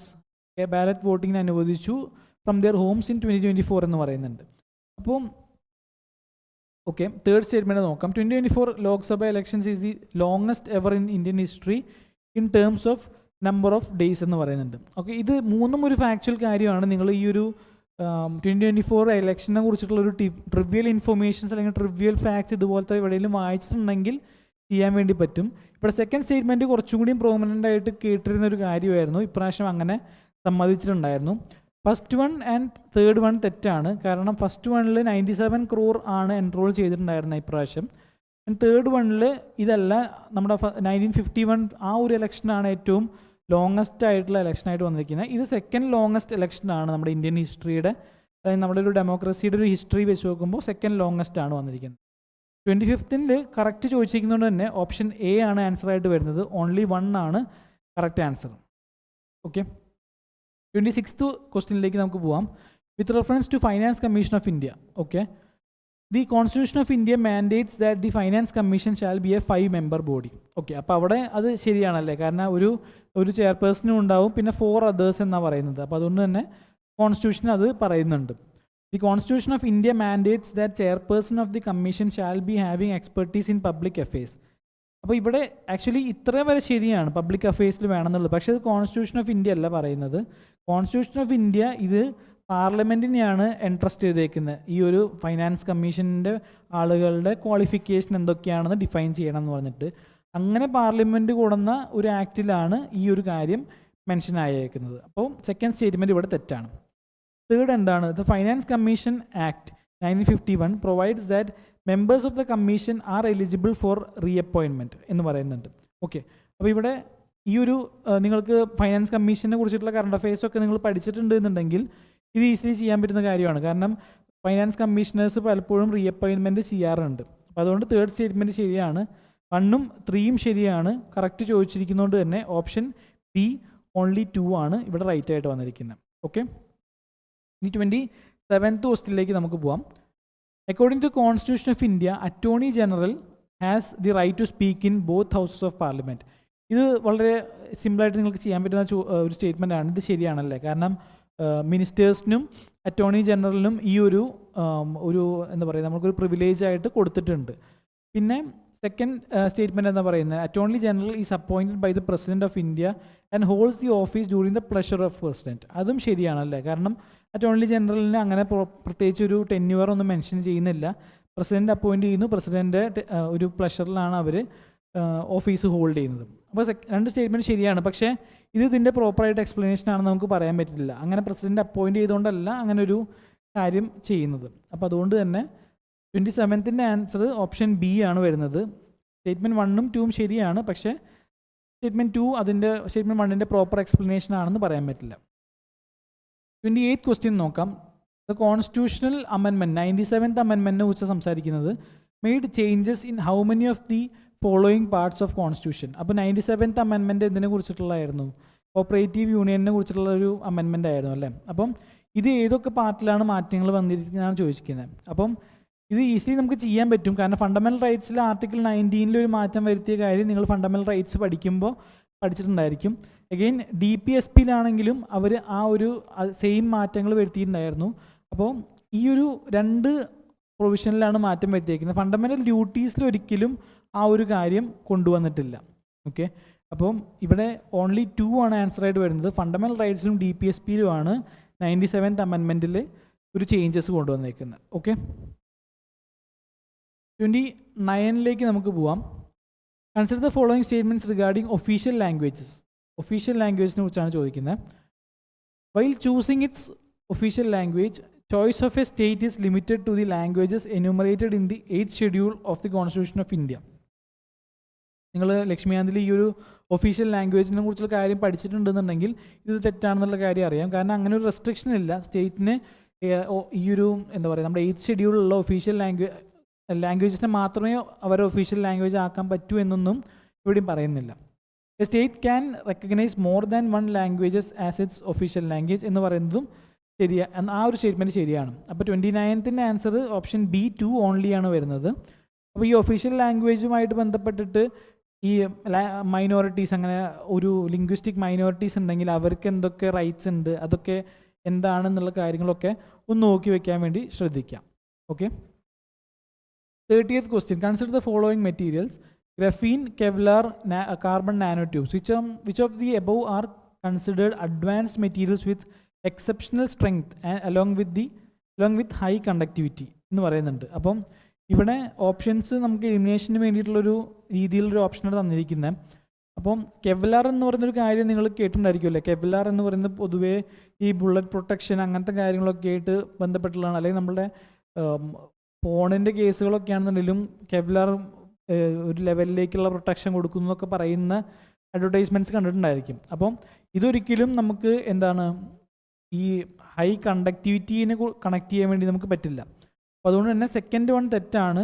Directly നമുക്ക് ആൻസറിലേക്ക് എത്താൻ വേണ്ടി പറ്റും. ഓപ്ഷൻ ബി ആണ് ആൻസറായിട്ട് വരുന്നത്, 1 and 3 ഓൺലി. ഓക്കെ, ഗ്രാഫീനും കാർബൺ നാനോ ട്യൂബ്സും ഒക്കെ നമ്മൾ ഒരുപാട് കണ്ടിട്ടുള്ളതാണ്. ക്വസ്റ്റ്യൻസിലാണെങ്കിലും പ്രീവിയസ് ഇയർ ക്വസ്റ്റ്യൻസിലാണെങ്കിലും ഒക്കെ ഈ ഒരു കോൺസെപ്റ്റുകൾ വന്നിട്ടുണ്ട്. അപ്പോൾ അതിൻ്റെ ബേസിക് പ്രോപ്പർട്ടീസ് നിങ്ങൾക്ക് അറിയില്ല എന്നുണ്ടെങ്കിൽ ഒന്ന് നോക്കി വെക്കണം ആ ഒരു കാര്യം എന്ന് പറയുന്നത്. ഓക്കെ, 31st ക്വസ്റ്റിനിലേക്ക് പോവാം. One of the most famous slogan സത്യമേവ് ജയദേവ് was said by him in the session of 1918 when he was the president of Indian National Congress. He served as president of Indian National Congress 4 times. Okay, he was also one of the founders of Scout and Guide in India. Identify the personality. Actually ഇത് കുറച്ചൊരു എളുപ്പമുള്ളൊരു question ആണല്ലോ. നിങ്ങൾക്ക് ഈ ഒരു ഇത്രയും ഒരു directives ഇവിടെ കിട്ടിയിട്ടുണ്ട്, അല്ലെങ്കിൽ ഇത്രയും ഒരു പ്രോപ്പർ ക്ലൂസ് തന്നിട്ടുണ്ട്. അപ്പോൾ അതുകൊണ്ട് തന്നെ ഈസിലി ചെയ്യാൻ പറ്റുന്ന ചോദ്യമാണ്. 31ൻ്റെ ആൻസർ ഓപ്ഷൻ ബി ആണ്. അത് മദൻ മോഹൻ മാളവിയാണ് ആ ഒരു പേഴ്സണാലിറ്റി എന്ന് പറയുന്നത്. ഓക്കെ, 32nd ക്വസ്റ്റിനിലേക്ക് നമുക്ക് പോവാം. Consider the following statements with respect to DNA evidence. Environmental factors such as heat and moisture do not affect the usability of DNA evidence. അത് തെറ്റാണല്ലേ, കാരണം DNA എന്ന് പറയുന്നത് വളരെ ഫ്രജൈൽ ഒരു സംഭവമാണ്. നമുക്കിപ്പോൾ ഒരു DNA സംഭവം നമുക്ക് പ്രോപ്പർ ടൈമിങ്ങിൽ അത് കളക്ട് ചെയ്തില്ല എന്നുണ്ടെങ്കിൽ മേ ബി അത് ഈ ഒരു എൻവയോൺമെൻറ്റൽ ഫാക്ടേഴ്സ് കാരണം അത് നശിച്ചു പോകാനുള്ള സാധ്യതകൾ കൂടുതലാണ്. അപ്പോൾ അതുകൊണ്ട് ഡു നോട്ട് എഫക്റ്റ് എന്ന് പറയുന്നത് ഇത് കുറച്ചൊരു എക്സ്ട്രീം ആയിട്ടുള്ള കാര്യമാണ്. സെക്കൻഡ് എന്താണ്, forensic DNA can be found in sources such as saliva, hair and perspiration. അത് ശരിയാണല്ലേ, അതൊരു വളരെ ലോജിക്കലായിട്ടൊരു കാര്യം തന്നെയാണ്. അതൊരു ജനറൽ സ്റ്റേറ്റ്മെൻറ്റ് പോലെ തന്നെ നമുക്ക് എടുക്കാൻ പറ്റുന്നൊരു കാര്യമാണ്. തേർഡ് സ്റ്റേറ്റ്മെൻറ്റിൽ the DNA in a man's blood is different from the DNA in a skin cells. അത് തെറ്റാണല്ലോ, അങ്ങനെ ഒരു ഡിഫറൻസ് വരുന്നില്ല. DNA എന്ന് പറയുന്നത് എല്ലായിടത്തും എല്ലാ ബോഡി പാർട്സും നമുക്ക് എടുക്കുകയാണെങ്കിലും ആ ഒരു കാര്യം സെയിം ആയിരിക്കും. അതുകൊണ്ട് തേർഡ് സ്റ്റേറ്റ്മെൻറ്റും തെറ്റാണ്, ഫസ്റ്റ് സ്റ്റേറ്റ്മെൻറ്റും തെറ്റാണ്. അപ്പോൾ ഇവിടെ ഒരു എലിമിനേഷൻ നോക്കുകയാണെന്നുണ്ടെങ്കിൽ നമുക്ക് ഓപ്ഷൻ ബി ആണ് കറക്റ്റ് എന്ന് മനസ്സിലാവും. 32nd ആൻസർ ഓപ്ഷൻ ബി ആണ്. ഓക്കെ, 33rd ഒരു മാച്ച് പെയർ ആണ്. എന്താണ്, കമ്മീഷൻസും അതിൻ്റെ പർപ്പസും തമ്മിലാണ് മാച്ച് ചെയ്യാൻ വേണ്ടി പറഞ്ഞിരിക്കുന്നത്. ഓക്കെ, കുറച്ചൊരു ഫാക്ച്വൽ ക്വസ്റ്റ്യൻ ആണ്. നിങ്ങളിത് കേട്ടിട്ടുണ്ടായിരിക്കും മിക്കവാറും, പക്ഷെ എന്നാലും ഇതൊരു ഫാക്ച്വൽ നേച്ചറിലേക്കാണ് നിൽക്കുന്നത്. ഓക്കെ, ഫസ്റ്റ് വൺ എന്താണ്, സ്ട്രാച്ചി കമ്മീഷൻ. അത് ഫെമൈനുമായിട്ട് ബന്ധപ്പെട്ടിട്ടാണ്, അത് ആക്ച്വലി ശരിയാണ്. പ്രൈസർ കമ്മീഷൻ എന്ന് പറയുന്നത് പോലീസ് റിഫോംസ് തന്നെയാണ് വന്നിരിക്കുന്നത്, അതും ശരിയായി തന്നെയാണ് കൊടുത്തിരിക്കുന്നത്. ഇവിടെ വിറ്റ്ലി കമ്മീഷൻ എന്ന് പറയുന്നത് ചിലപ്പോൾ കുറച്ചൊരു ഫെമിലിയാരിറ്റി കുറവുള്ളതായിരിക്കും, പക്ഷേ അഗെയിൻ ഇത് ലേബർ എന്ന് പറയുന്ന ആ ഒരു പർപ്പസ്, ലേബറുമായിട്ട് ബന്ധപ്പെട്ട് റോയൽ കമ്മീഷൻ ഓൺ ലേബർ എന്നാണ് ഇതിന് മറ്റൊരു പേരെന്ന് പറയുന്നത്. അപ്പോൾ 3 പേർ ഇവിടെ ശരിയായിട്ടാണ് വന്നിരിക്കുന്നത്, കറക്റ്റ്ലി മാച്ച്ഡ് ചോദിച്ചിരിക്കുന്നതുകൊണ്ട് തന്നെ ഓപ്ഷൻ സി ഓൾ 3 ആണ് ഇവിടെ കറക്റ്റ് ആൻസർ ആയിട്ട് വരുന്നത്. ഓക്കെ, 34th ക്വസ്റ്റ്യൻ നമുക്ക് നോക്കാം. When you sprinkle salt on a cucumber slice, the cucumber becomes limp and watery. Salt creates a hypertonic environment causing water to move out of the cucumber cells leading to plasmolysis എന്ന് പറയുന്നുണ്ട്. Actually നമ്മുടെ basic text ബുക്കിൽ അല്ലെങ്കിൽ basic ക്ലാസ്സുകളിൽ പഠിക്കുന്ന ഒരു കാര്യമാണ് ഈ ഒരു ഓസ്മോസിസ് എന്ന് പറയുന്ന കാര്യം. അപ്പം പുറത്ത് കോൺസെൻട്രേഷൻ ഓഫ് ഇത് കൂടുന്ന സമയത്ത്, സോൾട്ട് കൂടുന്ന സമയത്ത് വാട്ടർ ഒബ്വിയസ്ലി ആ ഒരു സെൽസിൽ നിന്ന് പുറത്തേക്ക് വരാനുള്ള സാധ്യതകൾ വളരെ കൂടുതലാണ്. അപ്പോൾ അത് ആ ഒരു പ്രോസസ്സിനെയാണ് നമ്മൾ ഓസ്മോസിസ് എന്ന് പറയുന്നത്. അപ്പോൾ അതുകൊണ്ട് തന്നെ ഫസ്റ്റ് സ്റ്റേറ്റ്മെൻറ്റ് ശരിയാണ്, ഇത് തന്നെയാണ് അവിടെ സംഭവിക്കുന്നത്, സെക്കൻഡ് സ്റ്റേറ്റ്മെൻറ്റിൽ നടക്കുന്ന കാര്യം. അപ്പോൾ ഇവിടെ ഓപ്ഷൻ എ ആണ് ശരി. ബോത്ത് സ്റ്റേറ്റ്മെൻറ്റ്സ് ശരിയാണ്. സ്റ്റേറ്റ്മെൻറ്റ് 2 തന്നെയാണ് സ്റ്റേറ്റ്മെൻറ്റ് 1ൻ്റെ പ്രോപ്പറായിട്ടുള്ള എക്സ്പ്ലനേഷൻ എന്ന് പറയുന്നത്. ഓക്കെ, 35th ക്വസ്റ്റ്യൻ എന്താണ് പറയുന്നത്, if A large asteroid impacts the earth, which of the following are possible effects on earth എന്ന് പറയുന്നത്. മാസീവ് സുനാമീസ് കുഡ് ഒക്കർ, അത് ശരിയായിരിക്കാം. മാസീവ് സുനാമീസ് ഉണ്ടാവുക അല്ലേ. ഓക്കെ, 1 ഇല്ലാത്തത് നമുക്ക് എലിമിനേറ്റ് ചെയ്യാം. Climate change could be triggered, again could be triggered ആണ്, സാധിക്കാം. 2 എല്ലാത്തിലും ഉണ്ട്, ബാക്കിയുള്ളതിലും. Complete disappearance of earth's magnetism, അവിടെ ഒരു എക്സ്ട്രീം കാര്യം വരുന്നുണ്ടല്ലേ, കംപ്ലീറ്റ് ഡിസപ്പിയറൻസ് ആണ് പറയുന്നത്. നമുക്ക് നോക്കാം. Mass extensions could take place, അതും ഉണ്ടാവാമല്ലേ. മാസ്സായിട്ട് സ്പീഷീസൊക്കെ എക്സ്റ്റിങ്ക്റ്റ് ആയി പോകാനുള്ള സാധ്യതകളുണ്ട്. അപ്പോൾ 4 ഉണ്ട്. 4 ഇല്ലാത്തത് നമുക്ക് എലിമിനേറ്റ് ചെയ്യുകയാണെന്നുണ്ടെങ്കിൽ ഇവിടെ ആൻസറിലേക്ക് നമ്മൾ ഓൾറെഡി എത്തിക്കഴിഞ്ഞു. ഓപ്ഷൻ ബി ആണ് ഇവിടെ ആൻസറായിട്ട് വരുന്നത്. അപ്പോൾ ഇവിടെ കംപ്ലീറ്റ് ഡിസപ്പിയറൻസ് എന്ന് പറയുന്നത് കുറച്ചും കൂടി ഒരു എക്സ്ട്രീം സംഭവം ആയതുകൊണ്ട് തന്നെ നമ്മൾ ആ ഒരു കാര്യം നടക്കില്ല. കാരണം അതൊരു എർത്തിൻ്റെ ഒരു കോറുമായിട്ടൊക്കെ ബന്ധപ്പെട്ടുള്ളൊരു കാര്യമാണ്. അപ്പോൾ മേ ബി കംപ്ലീറ്റ് ആയിട്ട് മാഗ്നറ്റിസം ഡിസപ്പിയർ ആവുന്നുണ്ടാവില്ല എന്ന് നമുക്ക് വേണമെങ്കിൽ എടുക്കാൻ വേണ്ടി പറ്റും. അപ്പോൾ മോർ ആക്യുറേറ്റ് ആൻസർ എന്ന രീതിയിൽ ഓപ്ഷൻ ബി ആണ് ഇവിടെ കറക്റ്റായിട്ട് വന്നിരിക്കുന്നത്. 36th ക്വസ്റ്റ്യൻ എന്താണ്? Which of the following best describes the key principle behind next generation sequencing technology. Okay, അപ്പോൾ ഇവിടെ അഗെയിൻ ഇതൊരു ടെക്നിക്കൽ കാര്യമാണ്. നിങ്ങളിത് എവിടെയെങ്കിലും ന്യൂസിലോ അല്ലെങ്കിൽ നിങ്ങളുടെ ഒരു കറണ്ട് അഫയേഴ്സ് പ്രിപ്പറേഷനിലൊക്കെ നിങ്ങൾ പഠിച്ചിട്ടുണ്ടെന്നുണ്ടെങ്കിൽ ഈസിലി ടാക്കിൾ ചെയ്യാൻ വേണ്ടി പറ്റും. അല്ലെങ്കിൽ കുറച്ചൊരു ഡിഫിക്കൽട്ട് ലെവലിലേക്ക് നിൽക്കുന്ന ഒരു ക്വസ്റ്റ്യൻ തന്നെയാണ്. സോ ഫസ്റ്റ് സ്റ്റേറ്റ്മെൻറ്റ് എന്താണ്? DNA sequenced by simultaneously analysing the entire genome without any intermediate step. ഇവിടെ ആക്ച്വലി സീക്വൻസിങ് എന്ന് പറയുന്നതുകൊണ്ട് തന്നെ വേണമെങ്കിൽ വിത്തൗട്ട് എനി ഇൻ്റർമീഡിയറ്റ് സ്റ്റെപ്സ് എന്ന് പറയുന്നത് ഇതുമായിട്ട് കോൺട്രാക്ട് ചെയ്യുന്ന പോലെ നമുക്ക് വേണമെങ്കിൽ എടുക്കാം. അപ്പോൾ ഓപ്ഷൻ എ ഇവിടെ തെറ്റായിട്ട് നമുക്ക് വേണമെങ്കിൽ അസ്യൂം ചെയ്യാം. DNA sequenced by placing 1 nucleotide at a time each tagged with a fluorescent marker on to a solid support. അറിയില്ല, നമുക്കവിടെ ഹോൾഡ് ചെയ്യാം. DNA is sequenced using RNA intermediates and the protein synthesis to determine nucleotide sequences എന്ന് പറയുന്നുണ്ട്. Again നമുക്കിതിൽ ലോജിക്കൊന്നും നമുക്ക് workout ചെയ്തെടുക്കാൻ ബുദ്ധിമുട്ടാണ്. DNA sequenced by integrating nucleotides into a growing chain and measuring the release of pyrophosphate എന്ന് പറയുന്നുണ്ട്. Again ഭയങ്കര technical ആയിട്ടുള്ള ടെർമിനോളജീസ് പറയുന്നതുകൊണ്ട് നമുക്ക് പറയാൻ പറ്റില്ല. ഇവിടെ 36th ഒരു ഫാക്ച്വൽ ചോദ്യമാണ്. ഓപ്ഷൻ ബി ആണ് ഇവിടെ കറക്റ്റായിട്ട് വരുന്നത് 36ൻ്റെ. ഓക്കെ, അപ്പോൾ അതുകൊണ്ട് തന്നെ ഇതൊരു ടഫ് ക്വസ്റ്റ്യൻ ആണ്. നിങ്ങളിത് അറ്റംപ്റ്റ് ചെയ്യാൻ പറ്റിയില്ല എന്നുണ്ടെങ്കിലും വറീഡ് ആവേണ്ട ഒരു ക്വസ്റ്റ്യൻ അല്ല. 37th ക്വസ്റ്റ്യനിലേക്ക് നമുക്ക് പോവാം. Consider the following statements. എന്താണ്? Some bacteria can survive and even thrive in extreme environment such as temperatures exceeding the boiling point of water. Some bacteria നമ്മൾ മുന്നേ സംസാരിച്ചിട്ടുണ്ട്. അങ്ങനത്തെ എല്ലാ ബാക്ടീരിയകളെ കുറിച്ചിട്ട് നമുക്ക് അറിയുന്നുണ്ടാവില്ല, പക്ഷേ അങ്ങനെ 1-2 ബാക്ടീരിയകൾ ചിലപ്പോൾ ഉണ്ടായിരിക്കാം എന്ന് നമുക്ക് അസ്യൂം ചെയ്യാം. ഓക്കെ, അത് ഫസ്റ്റ് സ്റ്റേറ്റ്മെൻറ്റ് നമുക്ക് ശരിയാണെന്ന് എടുക്കാം. Certain extremophiles have been discovered to grow and reproduce in environments with temperatures well below the freezing point of water. ഇവർ പേരിൽ തന്നെ എക്സ്ട്രീമോഫൈൽസ് ആണ്. എക്സ്ട്രീമിറ്റികൾ ഇഷ്ടപ്പെടുന്ന, എക്സ്ട്രീമിറ്റി ലവിങ് ആയിട്ടുള്ള സ്പീഷീസാണ് അല്ലെങ്കിൽ ബാക്ടീരിയാസ് ആണ്. അപ്പോൾ അതുകൊണ്ട് തന്നെ അവർ ഫ്രീസിങ് പോയിന്റിൽ ഉണ്ടാവാനുള്ള സാധ്യതകൾ കൂടുതലാണ്. സെക്കൻഡ് ശരിയാണ്.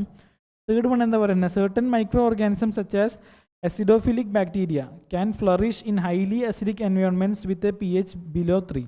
അഗെയിൻ അസിഡിക് കണ്ടീഷൻസ് ഇഷ്ടപ്പെടുന്ന മൈക്രോ ഓർഗാനിസംസ് ആണ്. അപ്പോൾ അതുകൊണ്ട് തന്നെ അത് ഹൈലി അസിഡിക് ആയിട്ടുള്ള ഏരിയയിൽ ഉണ്ടാവുമെന്ന് പറയുന്നതുകൊണ്ട് നമുക്ക് തെറ്റ് പറയാൻ വേണ്ടി പറ്റില്ല. ഇവിടെ ഓപ്ഷൻ സി ഓൾ 3 ആണ് ഇവിടെ റൈറ്റ് ആൻസർ ആയിട്ട് വരുന്നത്. 3 സ്റ്റേറ്റ്മെൻറ്റുകളും വളരെ ലോജിക്കലായിട്ട് നമുക്ക് അസ്യൂം ചെയ്യാൻ പറ്റുന്ന 3 സ്റ്റേറ്റ്മെൻറ്റുകളാണ്. Okay, moving on to the next question. 38th ക്വസ്റ്റ്യനിലേക്ക് നമുക്ക് പോവാം. എന്താണ് പറഞ്ഞിരിക്കുന്നത്? Consider the following statements with reference to the Chamber of Princes Narendra Mandal എന്ന് പറയുന്നുണ്ട്. അപ്പോൾ Chamber of Princes Narendra Mandal was an institution establish in 1920 by declaration of Lord Chelmsford എന്ന് പറയുന്നുണ്ട്. Okay, every annual meeting of Chamber of Princes was presided over by King Emperor George 5th എന്ന് പറയുന്നുണ്ട്. First chancellor of the chamber was Maharaja of Bikaner Sir Ganga Singh എന്നും പറയുന്നുണ്ട്. Okay, not correct ആണ് ഇവിടെ ചോദിച്ചിരിക്കുന്നത്. അപ്പം ആക്ച്വലി ഇവിടെ നോക്കുകയാണെന്നുണ്ടെങ്കിൽ ഈ ഒരു ഫസ്റ്റ് സ്റ്റേറ്റ്മെൻറ്റ് തെറ്റാണ്. കാരണം ഇത് എസ്റ്റാബ്ലിഷ് ചെയ്തിരിക്കുന്നത് കിങ് എംപറർ ജോർജ് 5th ആണ് ഇത് എസ്റ്റാബ്ലിഷ് ചെയ്തിരിക്കുന്നത്. പക്ഷേ എവരി ആനുവൽ മീറ്റിംഗ് എന്താണ് വൈസ്രോയ് ഓഫ് ഇന്ത്യ ആണ് പൊതുവേ ഇത് എന്താണ് ആനുവൽ മീറ്റിങ്ങിൻ്റെ ഇത് പ്രിസൈഡ് ചെയ്യാറുള്ളത്. അപ്പോൾ അതുകൊണ്ട് 1ഉം 2ഉം തെറ്റാണ്. തേർഡ് സ്റ്റേറ്റ്മെൻറ്റ് ആക്ച്വലി ശരിയാണ്. അതുകൊണ്ട് തന്നെ ഇവിടെ ഓപ്ഷൻ എ ആണ് ശരി ഉത്തരം. 1 and 2 ആണ് ഇവിടെ റോങ് സ്റ്റേറ്റ്മെൻറ്റ് അല്ലെങ്കിൽ നോട്ട് കറക്റ്റ് ആയിട്ട് വരുന്നത്. 38th ഓപ്ഷൻ എ ആണ് right. 39th question with reference to the fair and remunerative price FRPനെ കുറിച്ചിട്ടാണ് സംസാരിക്കുന്നത് ഓഫ് ഷുഗർ കെയിൻസ്. അപ്പോൾ government of India required to pay the FRP to farmers within 140 days of cane delivery. ഇവിടെ തന്നെ നമുക്ക് ആ ഒരു എക്സ്ട്രീം സ്റ്റേറ്റ്മെൻറ്റ് നമുക്ക് നോട്ടീസ് ചെയ്യാൻ പറ്റുന്നുണ്ടല്ലേ. കാരണം ഷുഗർ കെയിൻ എന്ന് പറയുന്നത് ഒരു വെയിറ്റ് ലൂസിങ് സംഭവമാണ്. അപ്പം 140 days കഴിഞ്ഞിട്ടൊക്കെയാണ് പേയ്മെൻറ്റ് എന്ന് പറയുന്നത് വളരെ ഒരു എക്സ്ട്രീം കാര്യമാണ്. ആക്ച്വലി ഇത് 14 daysലാണ് ഈ ഒരു കാര്യം വരുന്നത്. ഇത് ഗവൺമെൻറ് അല്ല പേ ചെയ്യുന്നത്, മറിച്ച് ഷുഗർ മിൽ ഓണേഴ്സാണ് ഈ ഒരു കാര്യം കൊടുക്കുന്നത്. ഓക്കെ, ഫസ്റ്റ് സ്റ്റേറ്റ്മെൻറ്റ് തെറ്റാണെന്നുണ്ടെങ്കിൽ തന്നെ നമുക്ക് ആൻസർ കിട്ടിക്കഴിഞ്ഞു ഓൾറെഡി. ഓപ്ഷൻ ഡി ആണ്. സ്റ്റേറ്റ്മെൻറ്റ് 2 പറയുന്നത് എന്താണ്? The pricing of sugar cane is governed by the sugar cane order 1966 under the Essential Commodities Act 1955. അപ്പോൾ ഇതൊരു ശരിയായിട്ടുള്ള സ്റ്റേറ്റ്മെൻ്റ് ആണ്. ഇവിടെ ഓപ്ഷൻ ഡി ആണ് റൈറ്റ് ആൻസർ ആയിട്ട് വരുന്നത്. സ്റ്റേറ്റ്മെൻറ്റ് 1 ഇവിടെ ഇൻകറക്റ്റ് ആണ്. 40th ക്വസ്റ്റിനിലേക്ക് നമുക്ക് കടക്കാം. With respect to production of pulses in India consider the following statements. India is the largest producer, consumer and importer of pulses in the world. Tur dal is the most dominant pulse, having a share of around 40% in the total production. Okay, അപ്പോൾ ഇവിടെ first statement നിങ്ങൾക്ക് familiar ആയിരിക്കും. കാരണം പൾസസിൻ്റെ പ്രൊഡക്ഷനിൽ India തന്നെയാണ് highest ആയിട്ട് നിൽക്കുന്നത്. Producer മാത്രമല്ല, consumption ആണെങ്കിലും ഇമ്പോർട്ടിംഗ് ആണെങ്കിലും പൾസസ് തന്നെയാണ്, പൾസസിൻ്റെ കാര്യത്തിൽ ഇന്ത്യ തന്നെയാണ് ടോപ്പ് ലെവലിൽ നിൽക്കുന്നത്.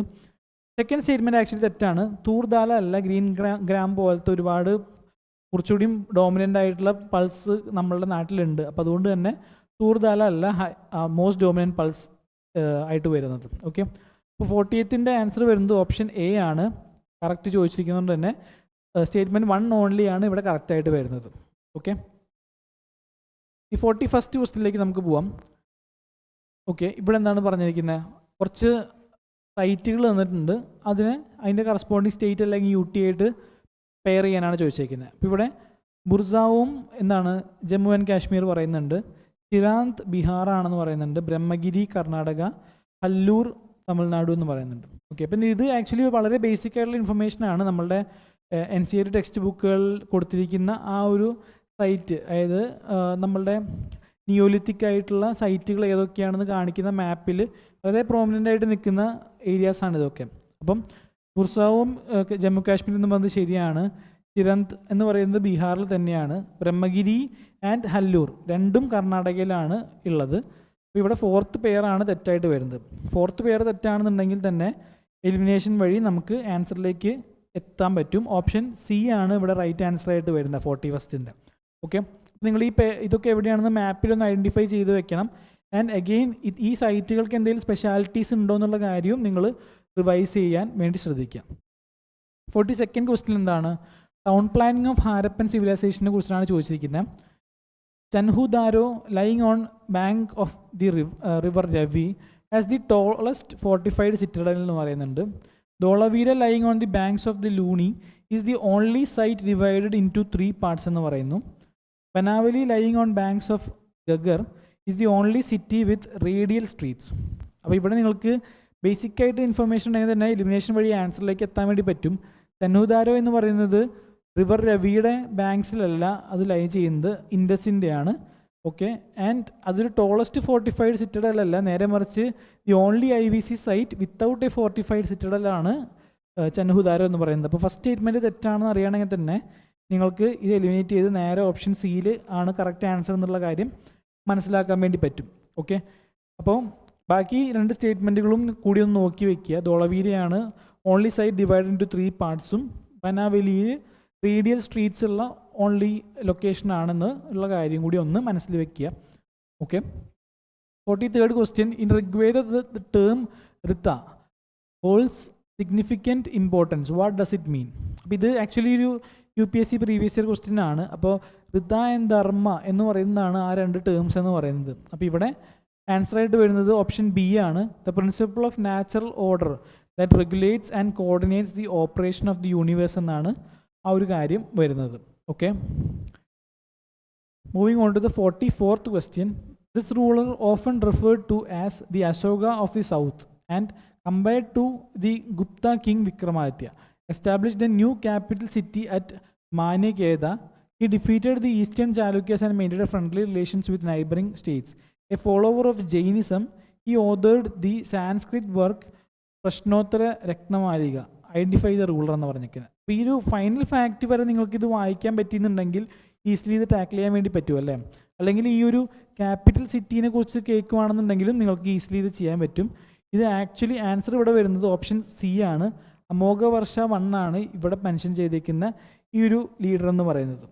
ഓക്കെ, 45th ക്വസ്റ്റ്യനിലേക്ക് നമുക്ക് പോവാം.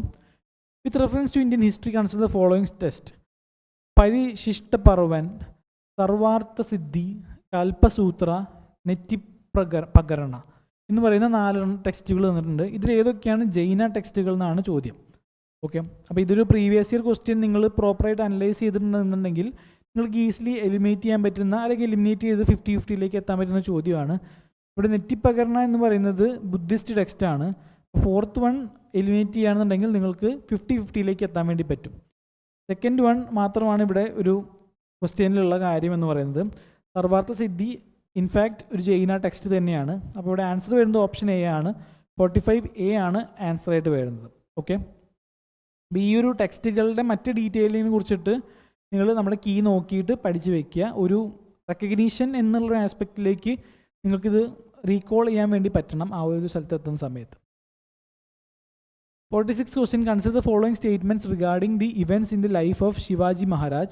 The Battle of Pratapgarh 1659 marked Shivaji Maharaj's attack on Afzal Khan. The siege of Pannala Fort 1660 was a significant event in Shivaji's military campaign. The Treaty of Purandar 1665 signed between Shivaji Maharaj and Jai Singh I of Amber representing Mughal Empire എന്ന് പറയുന്നുണ്ട്. Shivaji Maharaj was given the title Hindava Dharmodharak during his coronation in 1674. Okay, അപ്പോൾ 4 എന്ന് പറയുന്നത് വളരെ factual ആയിട്ടുള്ള question ആണ്. ഇതിൽ ഈ ഒരു ട്രീറ്റി ഓഫ് പുരന്ദർ നിങ്ങൾ കേട്ടിട്ടുണ്ടായിരിക്കാം, വളരെ പ്രൊമിനൻ്റ് ആയിട്ടുള്ള കാര്യമാണ്. ബാക്കി 3 കുറച്ചൊരു ഫാക്ച്വൽ ആണ്. ആൻസർ ഓപ്ഷൻ ഡി ആണ് വരുന്നത്. All 4 statements about Shivaji Maharaj are indeed correct. Okay, അപ്പോൾ അതുകൊണ്ട് 46th ആൻസർ ഓപ്ഷൻ ഡി ആണ് വരുന്നത്. 47th ക്വസ്റ്റ്യനിലേക്ക് പോവാം. Among the various religious philosophies to which does the terms Avakranti, Jati and Sambodhi best relates. Buddhism, Jainism, Vaishnavism and Shaivism ആണ് പറഞ്ഞിരിക്കുന്നത്. ഇവിടെ ആക്ച്വലി നിങ്ങൾക്ക് ചെയ്യാൻ പറ്റുന്ന കാര്യം എന്ന് വെച്ചാൽ വേർഡ് ഡീകൺസ്ട്രക്ഷൻ ആണ്. അവക്രാന്തി, ജതി നമുക്ക് പറ്റിയില്ലെങ്കിലും സംബോധി എന്ന് പറയുന്നത് പേരിൽ നിന്ന് തന്നെ നമുക്ക് നോക്കുമ്പോൾ എന്തോ ബോധിവൃക്ഷമായിട്ടൊക്കെ ബന്ധപ്പെടുത്തി നമുക്ക് റിലേറ്റ് ചെയ്യാൻ പറ്റിക്കഴിഞ്ഞാൽ ഓപ്ഷൻ എ ആണ് ഇവിടെ റൈറ്റ് ആൻസർ എന്ന് മനസ്സിലാക്കാൻ പറ്റും. ബുദ്ധിസമായിട്ട് ബന്ധപ്പെട്ടിരിക്കുന്ന ടേംസ് ആണ് ഇതൊക്കെ. അപ്പോൾ അതുകൊണ്ട് അതിൻ്റെ മീനിങ് എന്താണെന്നുള്ള കാര്യം നമ്മൾ കീ നോക്കിയിട്ട് നിങ്ങൾ പഠിച്ചു വയ്ക്കാം. ഓക്കെ, 48th ക്വസ്റ്റ്യൻ എന്താണ്? Consider the following inscriptions. Aihole inscription, Khalimpur copper plate inscriptions, Hathi Gumpha and Nanaghat. ഇതിൽ 4 കറക്റ്റ് ക്രോണോളജിക്കൽ ഓർഡറിലാണ് അറേഞ്ച് ചെയ്യാൻ പറഞ്ഞിരിക്കുന്നത്. നിങ്ങൾക്ക് ഈ ഒരു ഇൻസ്ക്രിപ്ഷൻസ് ഏത് കിങ്ഡമുമായിട്ട് ബന്ധപ്പെട്ടുള്ളതാണെന്ന് റിലേറ്റ് ചെയ്യാൻ പറ്റുവാണെങ്കിൽ ഈസിലി ചെയ്യാൻ പറ്റുന്നൊരു ചോദ്യമാണ് ഈ ഒരു ചോദ്യം. ഇവിടെ കറക്റ്റ് ആൻസർ ആയിട്ട് വരുന്നത് ഓപ്ഷൻ ബി ആണ്. ആക്ച്വലി ഹാത്തി ഗുംഫ എന്ന് പറയുന്നത് ഒരു 2nd century BC ആയിട്ട് ബന്ധപ്പെട്ടുള്ളതാണ്. അപ്പോൾ ഏത് കിങ്ഡം ആണെന്നുള്ള കാര്യം നിങ്ങൾ റീകളക്ട് ചെയ്യാൻ നോക്കുക ഈ ഒരു സമയത്ത്. അത് കഴിഞ്ഞിട്ട് നാനാഘട്ട് ഇൻസ്ക്രിപ്ഷൻസ് ആണ്. അത് 1st century BC ആയിട്ടാണ് വരുന്നത്. അതും കിങ്ഡത്തിനെ കുറിച്ച് നിങ്ങളൊന്ന് ആലോചിച്ച് നോക്കുക. അത് കഴിഞ്ഞ് വരുന്നതാണ് ഐഹോളെ ഇൻസ്ക്രിപ്ഷൻസ്. വളരെ ഫെമിലിയർ ആണ് കുറച്ചുകൂടി നിങ്ങൾ, അല്ലേ? പുലകേശിൻ്റെ ആ ഒരു കാര്യങ്ങളൊക്കെ കുറച്ചുകൂടി ഫെമിലിയർ ആണ്. അപ്പോൾ അത് 7th century AD കാലഘട്ടത്തിലാണ് അത് വരുന്നത്.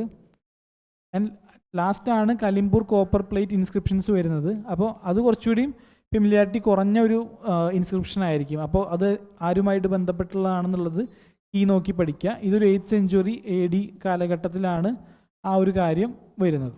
ഓക്കെ, അപ്പോൾ ഓപ്ഷൻ ബോക്സ് ആണ് കറക്റ്റായിട്ട് വരുന്നത്. ഈ കിങ്ഡംസിനൊക്കെ നിങ്ങൾ മനസ്സിലാക്കുക.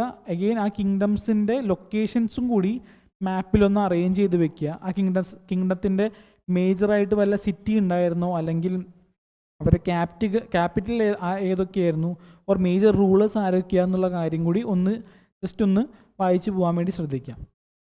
49th question. This ruler of medieval India is the founder of city of Hyderabad in south central India, who built its architectural centerpiece, the Charminar, and was a notable figure whose contemporary was Akbar the Great. In addition to his contributions to city planning and architecture, he was also a distinguished poet. He is considered one of the first poets to write in the Dakini language, showcasing his literary prowess alongside his other achievements. Identify the ruler. അപ്പം ഇവിടെ നിങ്ങൾക്കിത് 50-50 എത്തിക്കാൻ എളുപ്പമാണ്. കാരണം ഇതൊരു കുത്തുബ് Shah Empire ആണ് ഇത് കാര്യം ചെയ്തതെന്ന് നിങ്ങൾക്ക് അറിയാമെന്നുണ്ടെങ്കിൽ 50-50 എത്തിക്കാൻ പറ്റുന്ന ഒരു ചോദ്യമാണ്, ഈസിലി ചെയ്യാൻ പറ്റും. കാരണം ചാർമിനാർ എന്ന് പറയുന്നത് കുത്തുബ് ഷാ എംപയറായിട്ട് ബന്ധപ്പെട്ടുള്ളതാണ് എന്നുള്ളത് നിങ്ങൾക്ക് മനസ്സിലാക്കാൻ പറ്റിയാൽ 50-50 ഈസിയാണ്. ഇവിടെ ആൻസറായിട്ട് വരുന്നത് ഓപ്ഷൻ ബി ആണ്. മുഹമ്മദ് കുലി കുത്തുബ് ഷാ ആണ് ആ ഒരു ചാർമിനാർ ബിൽഡ് ചെയ്തതും ഹൈദരാബാദ് എന്ന് പറയുന്ന ഒരു സിറ്റി ആ ഒരു സിറ്റിയുടെ ഡെവലപ്മെൻറ്റ് അല്ലെങ്കിൽ അതിൻ്റെ ഫൗണ്ടർ എന്ന് പറയുന്നതൊക്കെ മുഹമ്മദ് കുലി കുത്തുബ് ഷാ ആണ്. ഓക്കെ, 50th ക്വസ്റ്റ്യനിലേക്ക് നമുക്ക് പോവാം. Tosali is known in Indian history as an ancient city in present day Odisha, a famous Buddhist monastery in Bihar, the capital of the Mauryan Empire, a sacred river in Andhra. അപ്പോൾ ഇവിടെ actually ഒരു കുറച്ച് factual ആയിട്ടുള്ളൊരു statement ആണ്. അപ്പം ഇതിൻ്റെ option A ആണ് ആൻസറായിട്ട് വരുന്നത്. അപ്പോൾ തൊസാലി എന്തുകൊണ്ട് ഇമ്പോർട്ടൻ്റ് ആവുന്നു, അതിൻ്റെ റിലവൻസ് എന്താണെന്നുള്ള കാര്യം കീഴിൽ നമ്മൾ മെൻഷൻ ചെയ്തിട്ടുണ്ട്. സോ അത് നോക്കുക, എന്തുകൊണ്ടാണ് ഇപ്പോൾ ഈ ഒരു പ്രിലിംസിനെ തൊസാലി എന്ന് പറഞ്ഞൊരു കാര്യം ഇമ്പോർട്ടൻസിലേക്ക് അല്ലെങ്കിൽ പ്രൊമിനൻസിലേക്ക് വരുന്നതെന്നുള്ള കാര്യം നിങ്ങൾ നോക്കി വയ്ക്കാൻ വേണ്ടി ശ്രദ്ധിക്കാം. അപ്പം ഈ ഒരു ക്വസ്റ്റിനോട് കൂടി നമ്മൾ നമ്മുടെ ആദ്യത്തെ 50 ക്വസ്റ്റ്യൻസ് ഡിസ്കസ് ചെയ്തിട്ടുണ്ട്. സോ നമുക്ക് നെക്സ്റ്റ് 50 ആയിട്ട് കണ്ടിന്യൂ ചെയ്യാം. Thank you. So hello all, let's continue with the next set of 50 questions. Moving on to the 51st question. So consider the following with respect to lychee cultivation in India. First statement, India ranks as the largest producer of lychee globally. Second statement, Bihar alone accounts for nearly 40% of India's lychee production. Third statement, prolonged rain, especially during flowering, can interfere with pollination and affect the crop adversely. So lychee, അതായത് ഇപ്പോൾ recently ഹോർട്ടിക്കൾച്ചറിൽ India advances എടുക്കുന്നുണ്ട്. So അതിൽ one of the important ക്രോപ്പാണ് lychee എന്ന് പറയുന്നത്. First statement പറയുന്നത് India ranks as the largest producer of lychee globally എന്നാണ്. സോ ഫാക്ച്വലാണ്, നമുക്കറിയണമെന്നില്ല. ഇനി സെക്കൻഡ് നോക്കുവാണെങ്കിൽ Bihar alone accounts for nearly 40% of India's lychee production. Actually കുറച്ച് വർഷങ്ങൾക്ക് മുമ്പ് lychee with respect to Bihar Japanese എൻസെഫലൈറ്റിസുമായിട്ടുമൊക്കെ ബന്ധപ്പെട്ട് ഒരുപാട് ന്യൂസിലുണ്ടായിരുന്നു. സോ ആ ഒരു ടൈമിലെ ന്യൂസ് പേപ്പറിലൊക്കെ ബീഹാർ ആണ് ഇന്ത്യയിലെ ലീഡിങ് പ്രൊഡ്യൂസർ എന്നുള്ള ഇൻഫർമേഷൻ ഒരുപാട് തവണ വന്നു പോയിട്ടുണ്ടായിരിക്കും. സോ അത് റീകളക്ട് ചെയ്യാൻ സാധിച്ചാൽ ഒരുപക്ഷെ ഈ സെക്കൻഡ് സ്റ്റേറ്റ്മെൻറ്റ് റൈറ്റ് ആണെന്ന് എടുക്കാം. ഈ തേർഡ് സ്റ്റേറ്റ്മെൻറ്റ് നോക്കുവാണെങ്കിൽ prolonged rain especially during the flowering can interfere with pollination and affect the crop adversely. So അത് ലിച്ചി ആണോന്നില്ല, ഫ്ലവറിൽ പോളിനേറ്റ് ചെയ്യുന്ന ഏതൊരു ക്രോപ്പാണെങ്കിലും അതിൻ്റെ പോളൻ ഗ്രെയിൻസ് റെയിനിൽ വാഷ് ചെയ്ത് പോകാൻ ചാൻസസ് കൂടുതലാണല്ലേ. സോ ആ തേർഡ് സ്റ്റേറ്റ്മെൻറ്റും ജനറലി സ്പീക്കിംഗ് കറക്റ്റാണ്. So second and third statement കറക്റ്റാണ്. ഇനി ഫസ്റ്റ് സ്റ്റേറ്റ്മെൻറ്റിൻ്റെ കാര്യത്തിലാണ് കുറച്ച് നമുക്ക് കൺഫ്യൂസിങ് ആയിട്ടുള്ളത്. ആക്ച്വലി ഇന്ത്യയല്ല, ചൈനയാണ് world's largest producer of lychee. So first statement is wrong.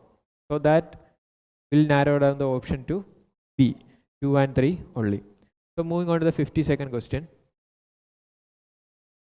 Gaya BH3 recently seen in news is related to which of the following? A new star system discovered in the Andromeda galaxy, a massive black hole discovered in the Milky Way galaxy, a recently detected asteroid near Earth, a newly discovered exoplanet in the Proxima Centauri system. So idum oru factual question aanu, but ഈ particular term നിങ്ങൾക്ക് നിങ്ങൾ എവിടെയെങ്കിലും വായിച്ചിട്ടുണ്ടെങ്കിൽ option B ആയിട്ട് ഇതിനെ relate ചെയ്യാൻ സാധിക്കും. Actually ഇത് second closest, recently identify ചെയ്ത second closest massive black hole ആണ്. അതൊരു സ്റ്റെല്ലാർ ബ്ലാക്ക് ഹോൾ ആണ്. സോ 52nd ക്വസ്റ്റ്യൻ്റെ ആൻസർ എന്ന് പറയുന്നത് ഓപ്ഷൻ ബി ആണ്. Moving on to the 53rd question. Consider the following statement with reference to Guillain Barré syndrome. First statement, Guillain-Barré syndrome GBS primarily affects the peripheral nervous system എന്നാണ് പറഞ്ഞിരിക്കുന്നത്. Second statement, the exact cause of Guillain-Barré syndrome is primarily related to genetic factors എന്നാണ് ഈ ഒരു particular ക്വസ്റ്റിനിൽ പറയുന്നത്. Which of the following statements are correct എന്നാണ് ചോദിച്ചിരിക്കുന്നത്. So first, ഈ ഒരു പർട്ടിക്കുലർ സിൻഡ്രോം റീസെൻ്റ്ലി ന്യൂസിലുണ്ടായിരുന്നു. അതായത് പെറു ഒരു ഹെൽത്ത് എമർജൻസി ഡിക്ലെയർ ചെയ്യുന്നു ഈ ഒരു പർട്ടിക്കുലർ ഡിസീസ് കാരണം. First statement is actually correct. അത് പെറിഫറൽ നെർവസ് സിസ്റ്റത്തെ തന്നെയാണ് ബാധിക്കുന്നത്. ബട്ട് സെക്കൻഡ് സ്റ്റേറ്റ്മെൻറ്റ് പറയുന്നത് പോലെ അത് ജനറ്റിക് ഫാക്ടേഴ്സ് ആണോ അല്ലയോ എന്ന് ഇതുവരെ ആസ് ഓഫ് നൗ അത് ഡിക്ലെയർ ചെയ്യപ്പെട്ടിട്ടില്ല. ബട്ട് ഏതെങ്കിലും ഒരു പർട്ടിക്കുലർ ഇൻഫെക്ഷൻ ഈ ഒരു ഗിലിയൻ ബാരെ സിൻഡ്രോം വരുന്നതിന് മുമ്പ് പ്രിസീഡ് ചെയ്യപ്പെടാറുണ്ടെന്ന് WHO റിപ്പോർട്ട് ചെയ്തിട്ടുണ്ട്.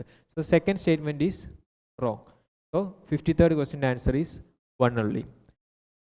Moving on to the 54th question. Which of the following statements accurately describes the Atmanirbhar Clean Plan program? So UPSC questions frame ചെയ്യുമ്പോൾ recent budget അല്ല, of the light ഒരു 2-3 വർഷത്തെ ബഡ്ജറ്റിലെ important പ്രോഗ്രാംസിനെ കുറിച്ചൊക്കെ അതിൻ്റെ പ്രോഗ്രസ്സിനെ കുറിച്ചൊക്കെ ഒരു idea ഉണ്ടാകുന്നത് നല്ലതാണ്. സോ ഈ 54th ക്വസ്റ്റിനിൽ പറയുന്ന Aatmanirbhar clean plan programme actually last ഇയറിലെ ഫുഡ് ബഡ്ജറ്റിൽ ഗവൺമെൻറ് അനൗൺസ് ചെയ്തതാണ്. സോ അത് എന്തുമായിട്ട് ബന്ധപ്പെട്ടതെന്നാണ് ഈ ഒരു പർട്ടിക്കുലർ ക്വസ്റ്റിനിൽ ചോദിച്ചിരിക്കുന്നത്.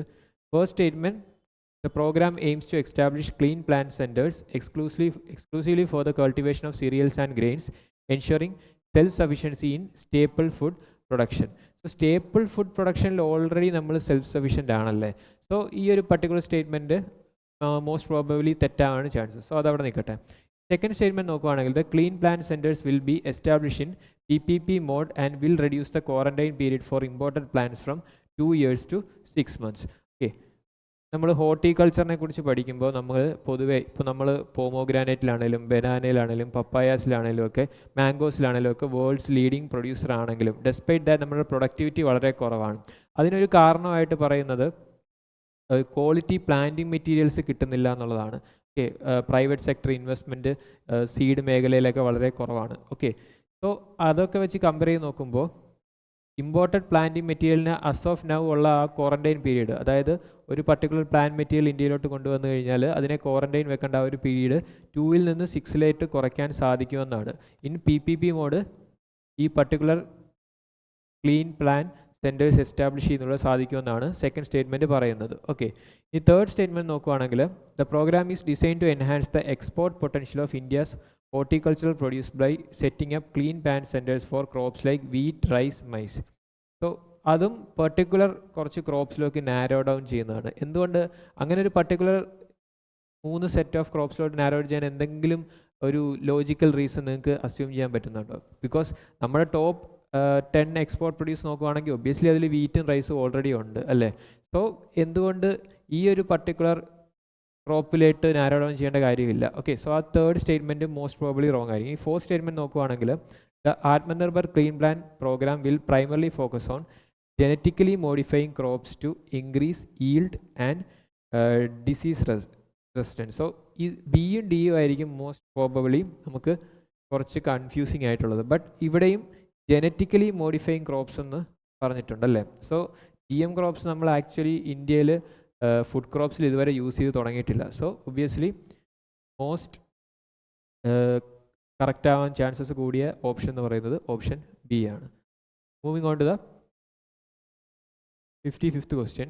Consider the following statement with respect to Sukanya Samriddhi Yojana. Okay, അപ്പോൾ ഈ ഒരു പർട്ടിക്കുലർ ഗവൺമെൻറ് വന്നതിന് ശേഷമുള്ള ഇമ്പോർട്ടൻറ്റ് സ്കീംസും അതുപോലെ തന്നെ സോഷ്യൽ സെക്ടേഴ്സിലെ ഇമ്പോർട്ടൻറ്റ് ആക്റ്റുകളൊക്കെ ഒന്ന് നോക്കി വെച്ചേക്കുക. സോ പ്രീവിയസ് ഇയർ ക്വസ്റ്റ്യൻസ് നിങ്ങൾ നോക്കുമ്പോഴത്തേക്കും ആ പർട്ടിക്കുലർ സ്കീംസിനെ ബേസ് ചെയ്തും സോഷ്യൽ സെക്ടറിൽ കൊണ്ടുവന്ന ആക്റ്റുകളെ ബേസ് ചെയ്തുള്ള ക്വസ്റ്റ്യൻസ് ഫ്രെയിം ചെയ്ത് കണ്ടിട്ടുണ്ട്. സോ സുകന്യ സമൃദ്ധി യോജനയെക്കുറിച്ചുള്ള 4 ഓപ്ഷൻ ബേസ് ചെയ്തുള്ള ക്വസ്റ്റ്യൻ ആണ്. സോ ഫസ്റ്റ് സ്റ്റേറ്റ്മെൻറ്റ് പറയുന്നത് it's a small deposit scheme by the ministry of finance exclusively for a girl child എന്നുള്ളതാണ്. സോ അത് ബേസിക് ഇൻഫർമേഷൻ ആണ്, നിങ്ങൾ ഒരുപാട് തവണ ഈ സ്കീമിനെ കുറിച്ച് കേട്ടിട്ടുണ്ടായിരിക്കും.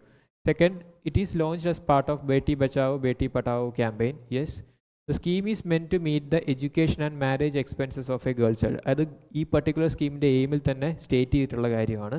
Any girl child who is a resident of India from the time of opening the account till the time of closure of the account is eligible to avail the benefits under the scheme. Okay, ആ ഒരു സ്റ്റേറ്റ്മെൻറ്റും true ആണ്. Okay, ഈ ഒരു particular പീരീഡിൽ ഇനി നിങ്ങൾ ഒരുപാട് സ്കീമുകളുടെ പുറകെ പോവാതെ ഇമ്പോർട്ടൻ്റ് ആയിട്ടുള്ള സ്കീംസും അതുപോലെ സോഷ്യൽ സെക്ടറിൽ ഇമ്പോർട്ടൻ്റ് ആയിട്ടുള്ള സ്കീംസിലോട്ടും ഫോക്കസ് കൊടുക്കുക. ഓക്കെ, ഒരുപാട് schemes like vast majority of schemes കാണും. സോ നിങ്ങൾക്ക് എല്ലാം മഗ്ഗപ്പ് ചെയ്യാൻ ഈ ലാസ്റ്റ് മിനിറ്റ് ചാൻസ് പറ്റുന്നില്ലെങ്കിലും ഇമ്പോർട്ടൻ്റ് എന്ന് തോന്നുന്ന ഫ്ലാഗ്ഷിപ്പ് പ്രോഗ്രാംസും സ്കീംസും നോക്കി പോവുക. ഓക്കെ, ഈ ഒരു പർട്ടിക്കുലർ ക്വസ്റ്റ്യൻ്റെ ആൻസർ എന്ന് പറയുന്നത് ഓപ്ഷൻ ഡി ഓൾ 4 ആണ്. ഈ 56th ക്വസ്റ്റ്യൻ നോക്കുവാണെങ്കിൽ consider the following statement with respect to NIRVIK scheme. So ഈ നിർവിക് സ്കീം എന്താണെന്ന് നിങ്ങൾക്ക് അറിയില്ല എന്ന് തന്നെ വെക്കുക. ഈ 2 ഓപ്ഷൻസ് നോക്കുക. The scheme provides high insurance cover for exporters and reduces the premium for small exporters. It is an initiative implemented under the Export Credit Guarantee Corporation of India. So രണ്ടും complimentary statements ആണല്ലേ, രണ്ടും ഏകദേശം എക്സ്പോർട്ടിനെ കുറിച്ച് ബന്ധപ്പെട്ട് തന്നെയാണ് പറയുന്നത്. First statement actually ഒരു positive statement ആണ്. എക്സ്പോർട്ടേഴ്സിന് അവർക്ക് ഇപ്പോൾ കിട്ടുന്ന ഇൻഷുറൻസ് കവർ കൂട്ടും, അതുപോലെ തന്നെ സ്മോൾ എക്സ്പോർട്ടേഴ്സിന് അവരിപ്പോൾ കൊടുക്കേണ്ട ഇൻഷുറൻസ് പ്രീമിയം കുറയ്ക്കുമെന്നാണ് ഫസ്റ്റ് പറയുന്നത്.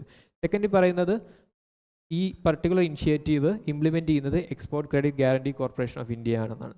So Export Credit Guarantee Corporation of India obviously export ആയി ബന്ധപ്പെട്ട് ഇമ്പോർട്ടൻ്റ് ആയിട്ടുള്ള ഒരു ഓർഗനൈസേഷനാണ്. സോ രണ്ടും ഏകദേശം കോംപ്ലിമെൻ്ററി ആണ്. നിർവിക് സ്കീം എന്താണെന്ന് അറിയില്ലെങ്കിലും ലോജിക്കലി നിങ്ങൾ ആലോചിക്കുമ്പോൾ ഈ രണ്ടും സ്റ്റേറ്റ്മെൻറ്റും ശരിയായിട്ട് വരാനാണ് ചാൻസസ് കൂടുതൽ. ഓക്കെ, ബട്ട് സ്റ്റിൽ ഇതൊരു ഫാക്ച്വൽ ക്വസ്റ്റ്യൻ ആണ്. 56th ക്വസ്റ്റ്യൻ്റെ ആൻസർ എന്ന് പറയുന്നത് option C. Moving on to 57th question. Consider the following states or union territories: Assam, Haryana, Telangana, Goa, Puducherry, Ladakh. How many of the above are certified state or union territory with 100% tap water access under the Har Ghar Jal scheme initiated by the Ministry of Jal Shakti? Okay, ഇതൊരു factual question ആണ്, but still ഈ particular scheme, അതായത് ഹർ ഘർ ജൽ എന്നുള്ള ഈ ഒരു സ്കീമിൻ്റെ 2024 ആണ് target year. Okay, doubling farmers income 2022, അല്ലെങ്കിൽ India's GDP 5 trillion അടിക്കാൻ 2025-26 എന്ന ടാർഗറ്റ് വെക്കുന്നത് പോലെ ഈ പർട്ടിക്കുലർ സ്കീമിന് 100% ടാപ്പ് കണക്ഷൻ എത്തിക്കാനുള്ള ടാർഗറ്റായിട്ട് വെച്ചിരുന്നത് 2024 ആണ്. സോ അത് ഈ ഒരു പർട്ടിക്കുലർ ഇയർ ആയതുകൊണ്ട് തന്നെ ഈ ഒരു സ്കീം റെലവൻ്റ് ആണ്. ഇതിനൊരു ആസ് ഓഫ് നൗ ആസാമും ലഡാക്കിനും 100% ടാപ്പ് കണക്ടിവിറ്റി എത്തിക്കാൻ സാധിച്ചിട്ടില്ല. സോ 57th ക്വസ്റ്റ്യൻ്റെ ആൻസർ എന്ന് പറയുന്നത് 1, 2, 3, 4, only for option C. 58th question പോവുകയാണെങ്കിൽ, consider the following statements with respect to mineral security partnership often seen in news. Statement 1, both India and China recently joined the mineral security partnership to accelerate the development of diverse and sustainable critical energy minerals. Statement 2, the mineral security partnership is a global initiative led by the US to secure critical mineral supply chains for clean energy technologies. So assertion recent type question ആണ്. So first statement നോക്കുകയാണെങ്കിൽ, ഈ mineral security partnership US spearhead ചെയ്ത് തന്നെ ചൈനയുടെ growing global ഡോമിനൻസിനെ ഭയന്നിട്ടാണെന്ന് വേണേൽ പറയാം in the sphere of critical minerals. So first statement നിങ്ങൾ ഇതിനെക്കുറിച്ച് വായിച്ചിട്ടുണ്ടെങ്കിൽ ഒബ്വിയസ്ലി ഇതിൽ ബേസിക് അണ്ടർസ്റ്റാൻഡിങ് ആണ് ചൈന അതിൽ പാർട്ടല്ല എന്നുള്ളത്. സോ ആ ഫസ്റ്റ് സ്റ്റേറ്റ്മെൻറ്റ് തെറ്റാണെന്ന് വരുമ്പോൾ തന്നെ നിങ്ങൾക്ക് ഈസിലി ഓപ്ഷൻ ഡിയിലോട്ട് ആൻസറിലോട്ട് എത്തിച്ചേരാൻ സാധിക്കും. Okay, mineral security partnership India join ചെയ്തുകൊണ്ട് തന്നെ ഇത് പ്രിലിംസ് പെർസ്പെക്റ്റീവിൽ ഒരു ഇമ്പോർട്ടൻറ്റ് തീമാണ്. 59th ക്വസ്റ്റ്യൻ നോക്കുകയാണെങ്കിൽ, consider following countries with respect to Shanghai cooperation organisation: India, China, Kazakhstan, Pakistan, Russia. Okay, how many of the above are part of Shanghai 5 എന്നാണ് ക്വസ്റ്റ്യനിൽ ചോദിച്ചിരിക്കുന്നത്. സോ ഫസ്റ്റ് ആ ഓർഗനൈസേഷൻ ഫോം ചെയ്ത members ഏതൊക്കെയാണെന്ന് നോക്കുമ്പോൾ obviously recent current affairs ഒക്കെ വായിച്ചിട്ടുണ്ടെങ്കിൽ ഇന്ത്യയും പാകിസ്ഥാനും ഒരു 2017 ടൈമിലാണ് ജോയിൻ ചെയ്തതെന്ന് നമുക്ക് മനസ്സിലാക്കാം. ഓക്കെ, സോ അതിനെ ആ രണ്ട് കൺട്രീസിനെ ഒഴിവാക്കിയാൽ ചൈന, കസാക്കിസ്ഥാൻ, റഷ്യ ഈ മൂന്ന് പേരും ഷാങ്ഹായ് 5ൻ്റെ പാർട്ടാണ്. സോ 59th ക്വസ്റ്റ്യൻ്റെ answer is option B, only 3.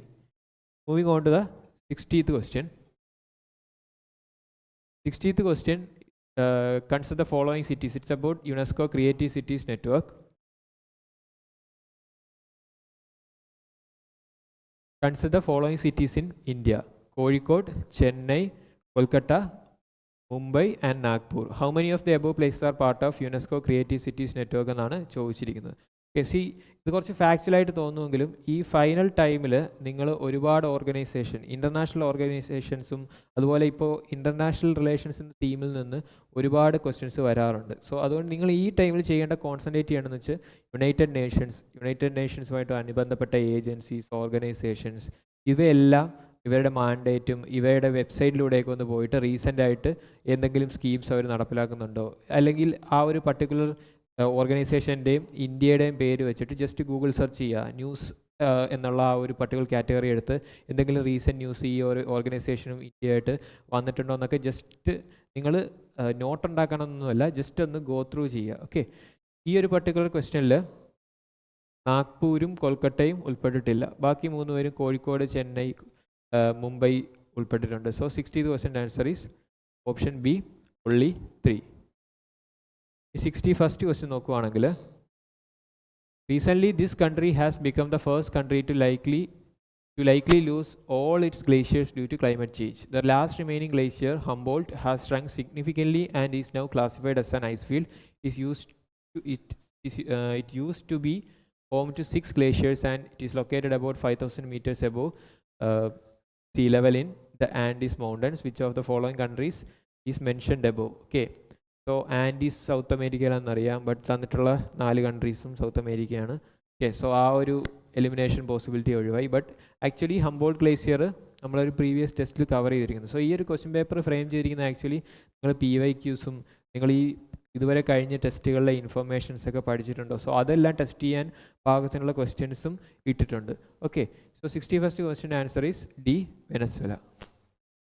62nd ക്വസ്റ്റ്യനിലോട്ട് പോവുകയാണെങ്കിൽ, consider the following statement with respect to universal declaration of human rights. Actually ഇതിൻ്റെ 75th ആനിവേഴ്സറി കഴിഞ്ഞു. സോ ഒബ്വിയസ്ലി അതുകൊണ്ട് തന്നെ അത് ഒരു ഇമ്പോർട്ടൻറ്റ് തീമാണ്.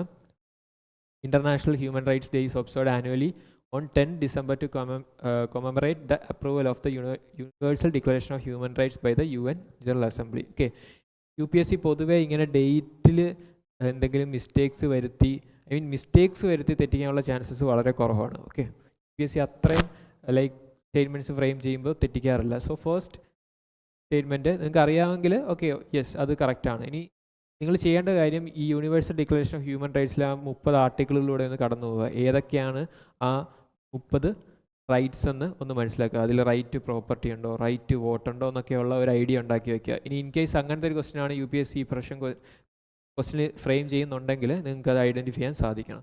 ഓൾറെഡി ഈ ഒരു പർട്ടിക്കുലർ തീം ബേസ് ഒരു ക്വസ്റ്റ്യൻ ഒരു PYQവിൽ ചോദിച്ചിരുന്നു. പക്ഷേ അത് അങ്ങനെയല്ല ചോദിച്ചത്, ഫണ്ടമെൻ്റൽ റൈറ്റ്സും പ്രിയാമ്പിളും ഒക്കെ ആയിട്ട് മിക്സ് ചെയ്താണ് ഒരു ക്വസ്റ്റ്യൻ വിത്ത് ഈ ഒരു particular universal declaration of human rights വെച്ച് ചോദിച്ചത്.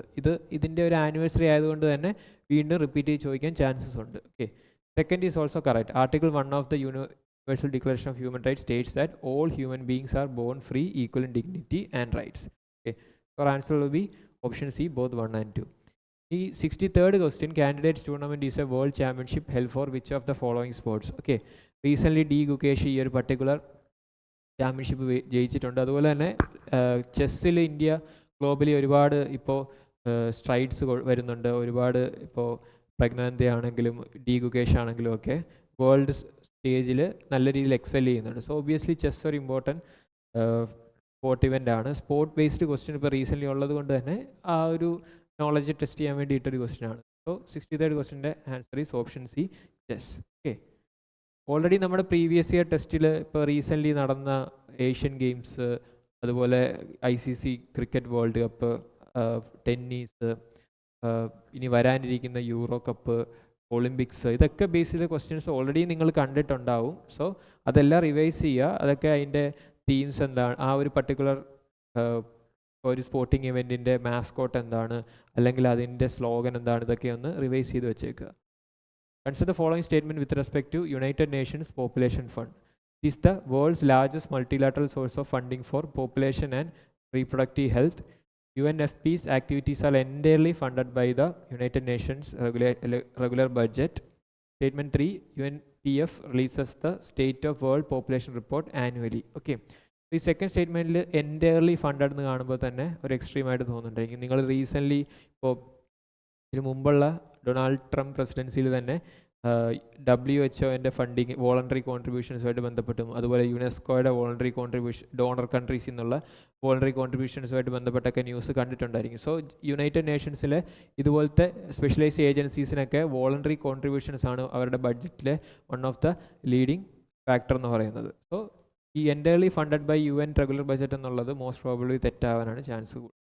ബട്ട് ഫസ്റ്റ് സ്റ്റേറ്റ്മെൻറ്റ് നോക്കുവാണെങ്കിൽ it is world's largest multilateral source of funding എന്നുള്ളതും ശരിയാണ്. UNPF release State of World Population റിപ്പോർട്ടും ശരിയാണ്. ഇത് ന്യൂസിലുണ്ടാവാൻ കാര്യം എന്ന് പറയുന്നത് ലൈക്ക് ഇന്ത്യ ചൈനയെ ഓവർടേക്ക് ചെയ്യുന്നുള്ള ഇൻ ടേംസ് ഓഫ് പോപ്പുലേഷൻ ഒരു റിപ്പോർട്ട് ഓഫ് ലേറ്റ് വന്നിട്ടുണ്ടായിരുന്നു. ഓക്കെ, സോ ആ ബേസിസിലാണ് ഈ ഒരു ക്വസ്റ്റ്യൻ ഫ്രെയിം ചെയ്തിരിക്കുന്നത്. ഓക്കെ, 64th ക്വസ്റ്റ്യൻ്റെ answer is only 2, option B. ഈ 65th ക്വസ്റ്റ്യനിലോട്ട് പോവുകയാണെങ്കിൽ, Consider the following statements with respect to Artemis Accords. The Artemis Accords reinforce and implement key obligations in the 1967 Outer Space Treaty.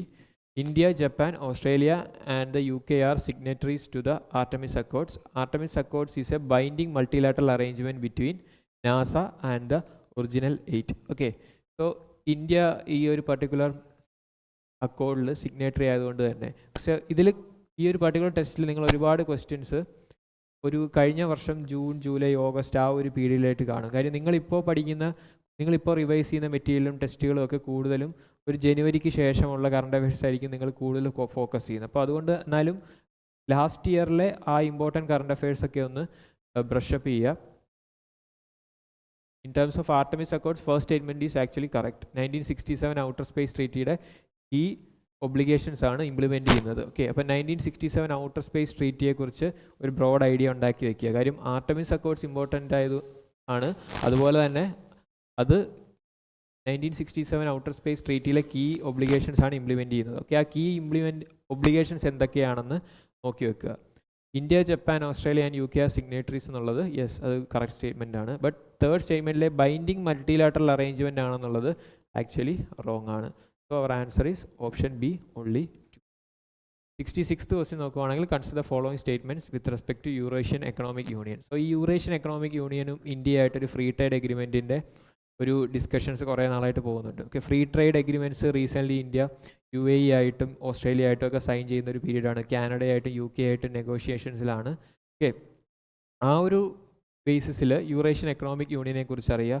ഈ Eurasian economic യൂണിയനെ ഒരു energy power house ആയിട്ട് പറയാറുണ്ട്. കാര്യം ഗ്യാസിൻ്റെ ആണെങ്കിലും കോളിൻ്റെ ആണെങ്കിലും ഒക്കെ വളരെ വലിയ റിസർവ്സ്, യുറേനിയത്തിൻ്റെ ആണെങ്കിലും ഒക്കെ വളരെ വലിയ റിസർവ്സ് ഉള്ള കൺട്രീസാണ് പൊതുവേ ഈ യൂറേഷ്യൻ എക്കണോമിക് യൂണിയനിലുള്ളത്. 5 countries ആണുള്ളത്. കസാക്കിസ്ഥാനും കിർഗിസ്ഥാനും മെമ്പേഴ്സ് ആണെന്നാണ് പറഞ്ഞിരിക്കുന്നത്.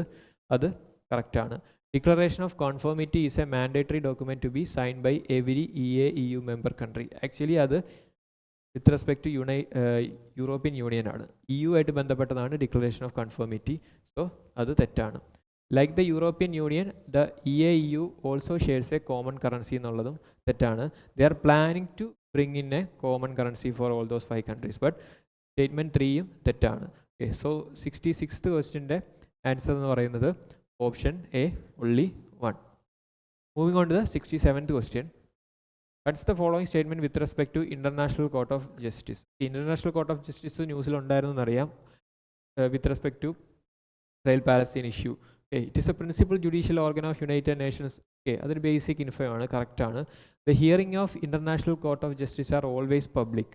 അത് ആ പർട്ടിക്കുലർ കോർട്ടിനെ കുറിച്ചുള്ള ഡീറ്റെയിൽഡ് ആയിട്ടുള്ള ഇൻഫോ ഉണ്ടെങ്കിൽ മാത്രമേ നിങ്ങൾക്ക് സോൾവ് ചെയ്യാൻ പറ്റുന്നതാണ്. ബട്ട് സ്റ്റിൽ ഓൾവേസ് പബ്ലിക് എന്നുള്ളത് കൂടുതൽ ട്രാൻസ്പെറൻസി അക്കൗണ്ടബിലിറ്റി എൻഷുർ ചെയ്യുന്ന ഒരു പ്രോസസ്സ് ആയതുകൊണ്ട് അത് മോസ്റ്റ് പ്രോബബ്ലി ശരിയാവാനാണ് ചാൻസസ്. ക്ലോസ് ഡോർസ് നടക്കുന്നതിലും കൂടുതൽ ഇത്രയും globally multi stakeholders included ആകുന്നുള്ള കേസസ് ആയതുകൊണ്ട് തന്നെ അതിൻ്റെ ഹിയറിംഗ് പബ്ലിക് ആകുന്നതായിരിക്കും എന്തുകൊണ്ടും നല്ലത്. സോ സെക്കൻഡ് മോസ്റ്റ് പ്രോബബ്ലി ശരിയായിരിക്കും. ഇനി തേർഡ് നോക്കുകയാണെങ്കിൽ one selected A member of the court is A delegate neither of the government of his own country nor of any other state. Okay, അത് ശരിയാണോ അല്ലേ? Natural ജസ്റ്റിസിൻ്റെ അത് ensure ചെയ്യണമെങ്കിൽ obviously ഒരു particular ഒരു ജഡ്ജിനെ ഈ ഒരു കോർട്ടിനെ മെമ്പറായിട്ട് ഇൻസ്റ്റേറ്റ് ചെയ്ത് കഴിഞ്ഞാൽ ആ ഒരു പർട്ടിക്കുലർ കൺട്രിയുടെ ഡെലഗേറ്റ് ആയിട്ട് പെർഫോം ചെയ്യാൻ പാടില്ല. So obviously third is also correct. So answer is all 3.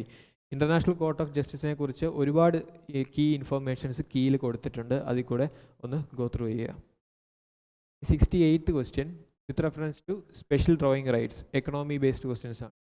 Consider the following statements. It is an international reserve asset created by IMF to supplement the official reserves of its member countries. Basic text ബുക്കുകളിൽ നിന്ന് കിട്ടുന്ന നോളജാണ്. Okay, first statement is correct. Countries can exchange their SDRs for hard currencies with other IMF members. അത് നിങ്ങൾക്ക് അറിയായിരിക്കും. Individuals and private entities can hold SDRs. Okay, അത് actually തെറ്റാണ്. ഇൻഡിവിജ്വൽസിനും private എൻറ്റിറ്റീസിനും SDR hold ചെയ്യാൻ പറ്റില്ല. ഏതൊക്കെ ഓർഗനൈസേഷനാണ് SDRs ഹോൾഡ് ചെയ്യുന്നതെന്നുള്ളതും IMF സ്പെസിഫൈ ചെയ്തിട്ടുണ്ട്. So third statement except third statement other 2 statements are correct. So option B only 2 is the right answer for 68th question.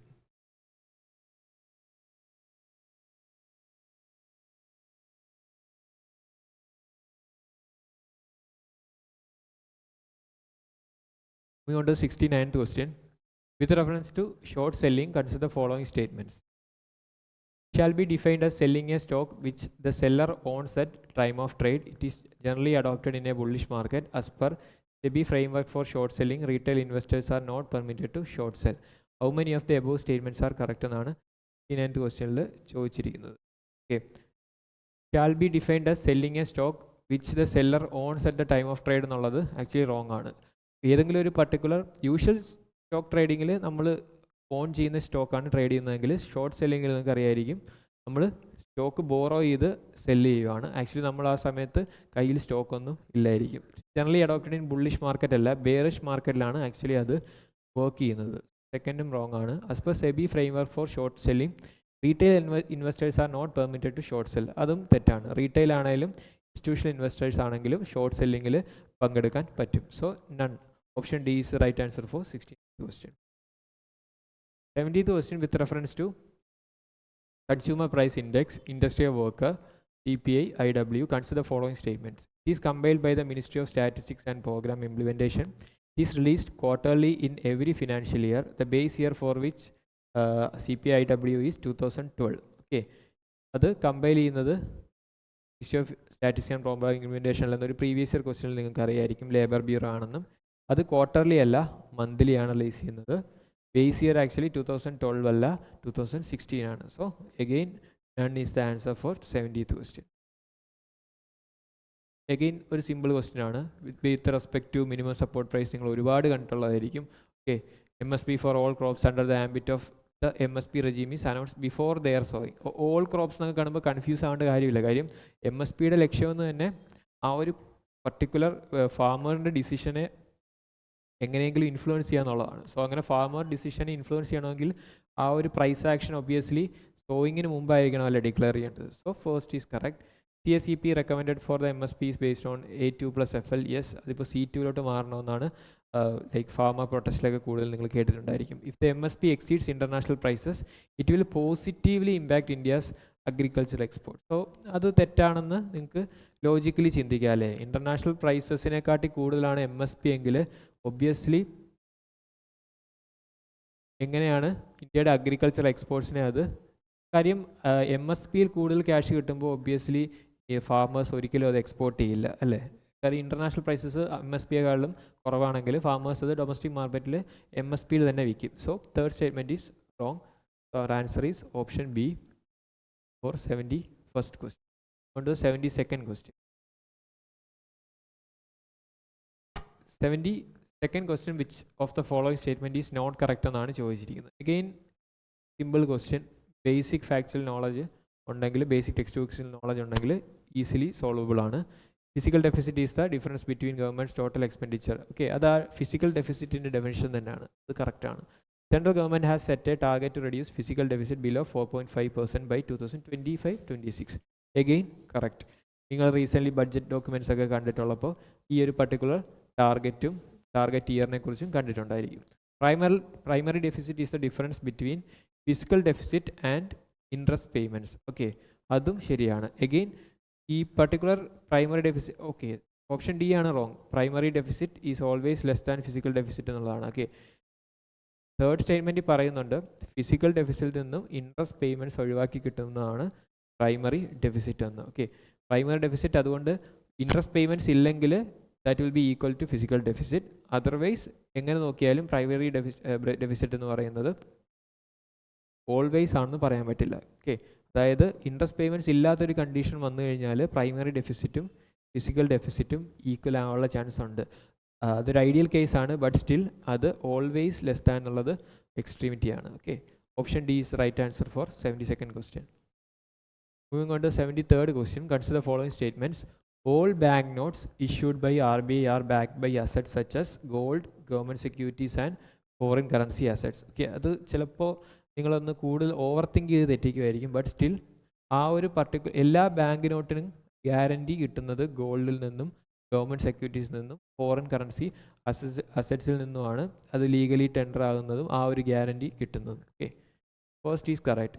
Money is a mobile application launched by national payment corporation of India for aiding visually impaired persons. Okay, അതും ശരിയാണ്. Factual information ആണ്. ആ ഒരു particular നിങ്ങൾ ന്യൂസിൽ എവിടെയെങ്കിലും ഈ ഒരു പർട്ടിക്കുലർ മൊബൈൽ ആപ്ലിക്കേഷനെ കുറിച്ച് വായിച്ചിട്ടുണ്ടെങ്കിൽ നിങ്ങൾക്ക് ഈസിലി അത് സോൾവ് ചെയ്യാൻ സാധിക്കും. Contemporary currency notes have 15 languages. Contemporary currency note has 15 languages and panel on the panel which appears on the reverse of the note. Okay. So contemporary currency notes il എത്ര ഇതുണ്ടെന്നാണ് പറയുന്നത്. Okay. So 73rd ക്വസ്റ്റ്യൻ്റെ answer is option B. Okay, 73rd question answer is option B.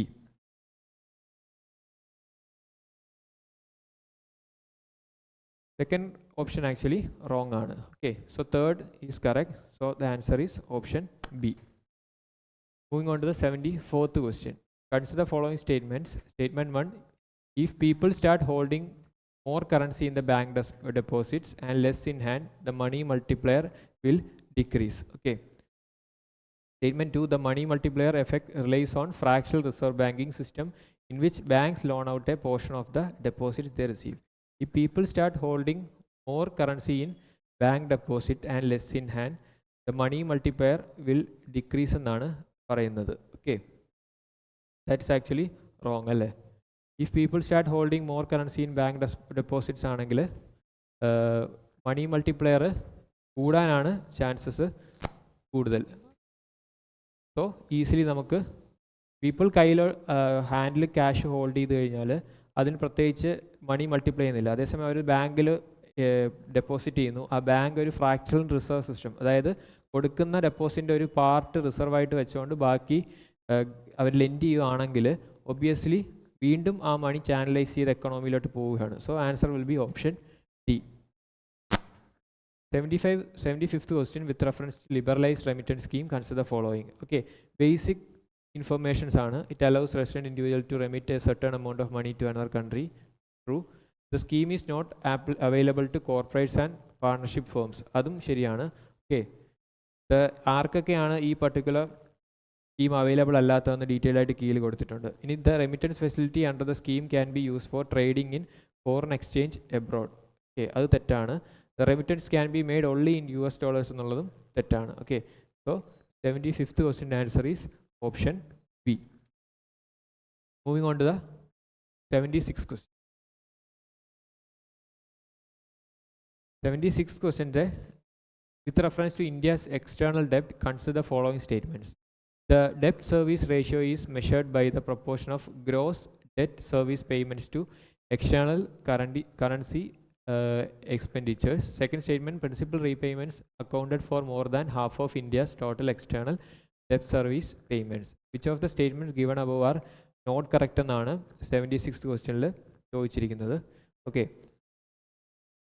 First statement ഡെപ്റ്റ് service റേഷ്യോയെക്കുറിച്ച് recently ഗവൺമെൻറ്റിൻ്റെ 2022-23 ഡെപ്റ്റ് report വന്നിരുന്നു. So അതിൽ ഒരു ഇമ്പോർട്ടൻ്റ് ആയിട്ട് പറഞ്ഞ ഫാക്ടറാണ് ഡെപ്റ്റ് service ratio.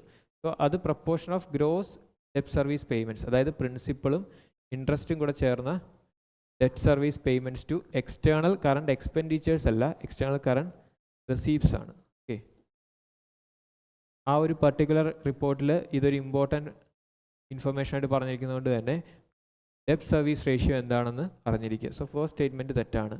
Principal repayment accounted for more than half എന്നാണ് പറഞ്ഞിരിക്കുന്നത്. ഓൾമോസ്റ്റ് എബവ് 60% ഇന്ത്യയുടെ പ്രിൻസിപ്പൽ റീപേയ്മെൻറ്റ് തന്നെയാണ് എക്സ്റ്റേണൽ ഡെപ്റ്റ് സർവീസ് പേയ്മെൻറ്റ്സിൽ വരുന്നത്. Okay, so second is right. So not correct ആണ് ചോദിച്ചിരിക്കുന്നത്. So our answer is option A for 76th question. Moving on to 77th question. 77th question. Consider the following mechanisms.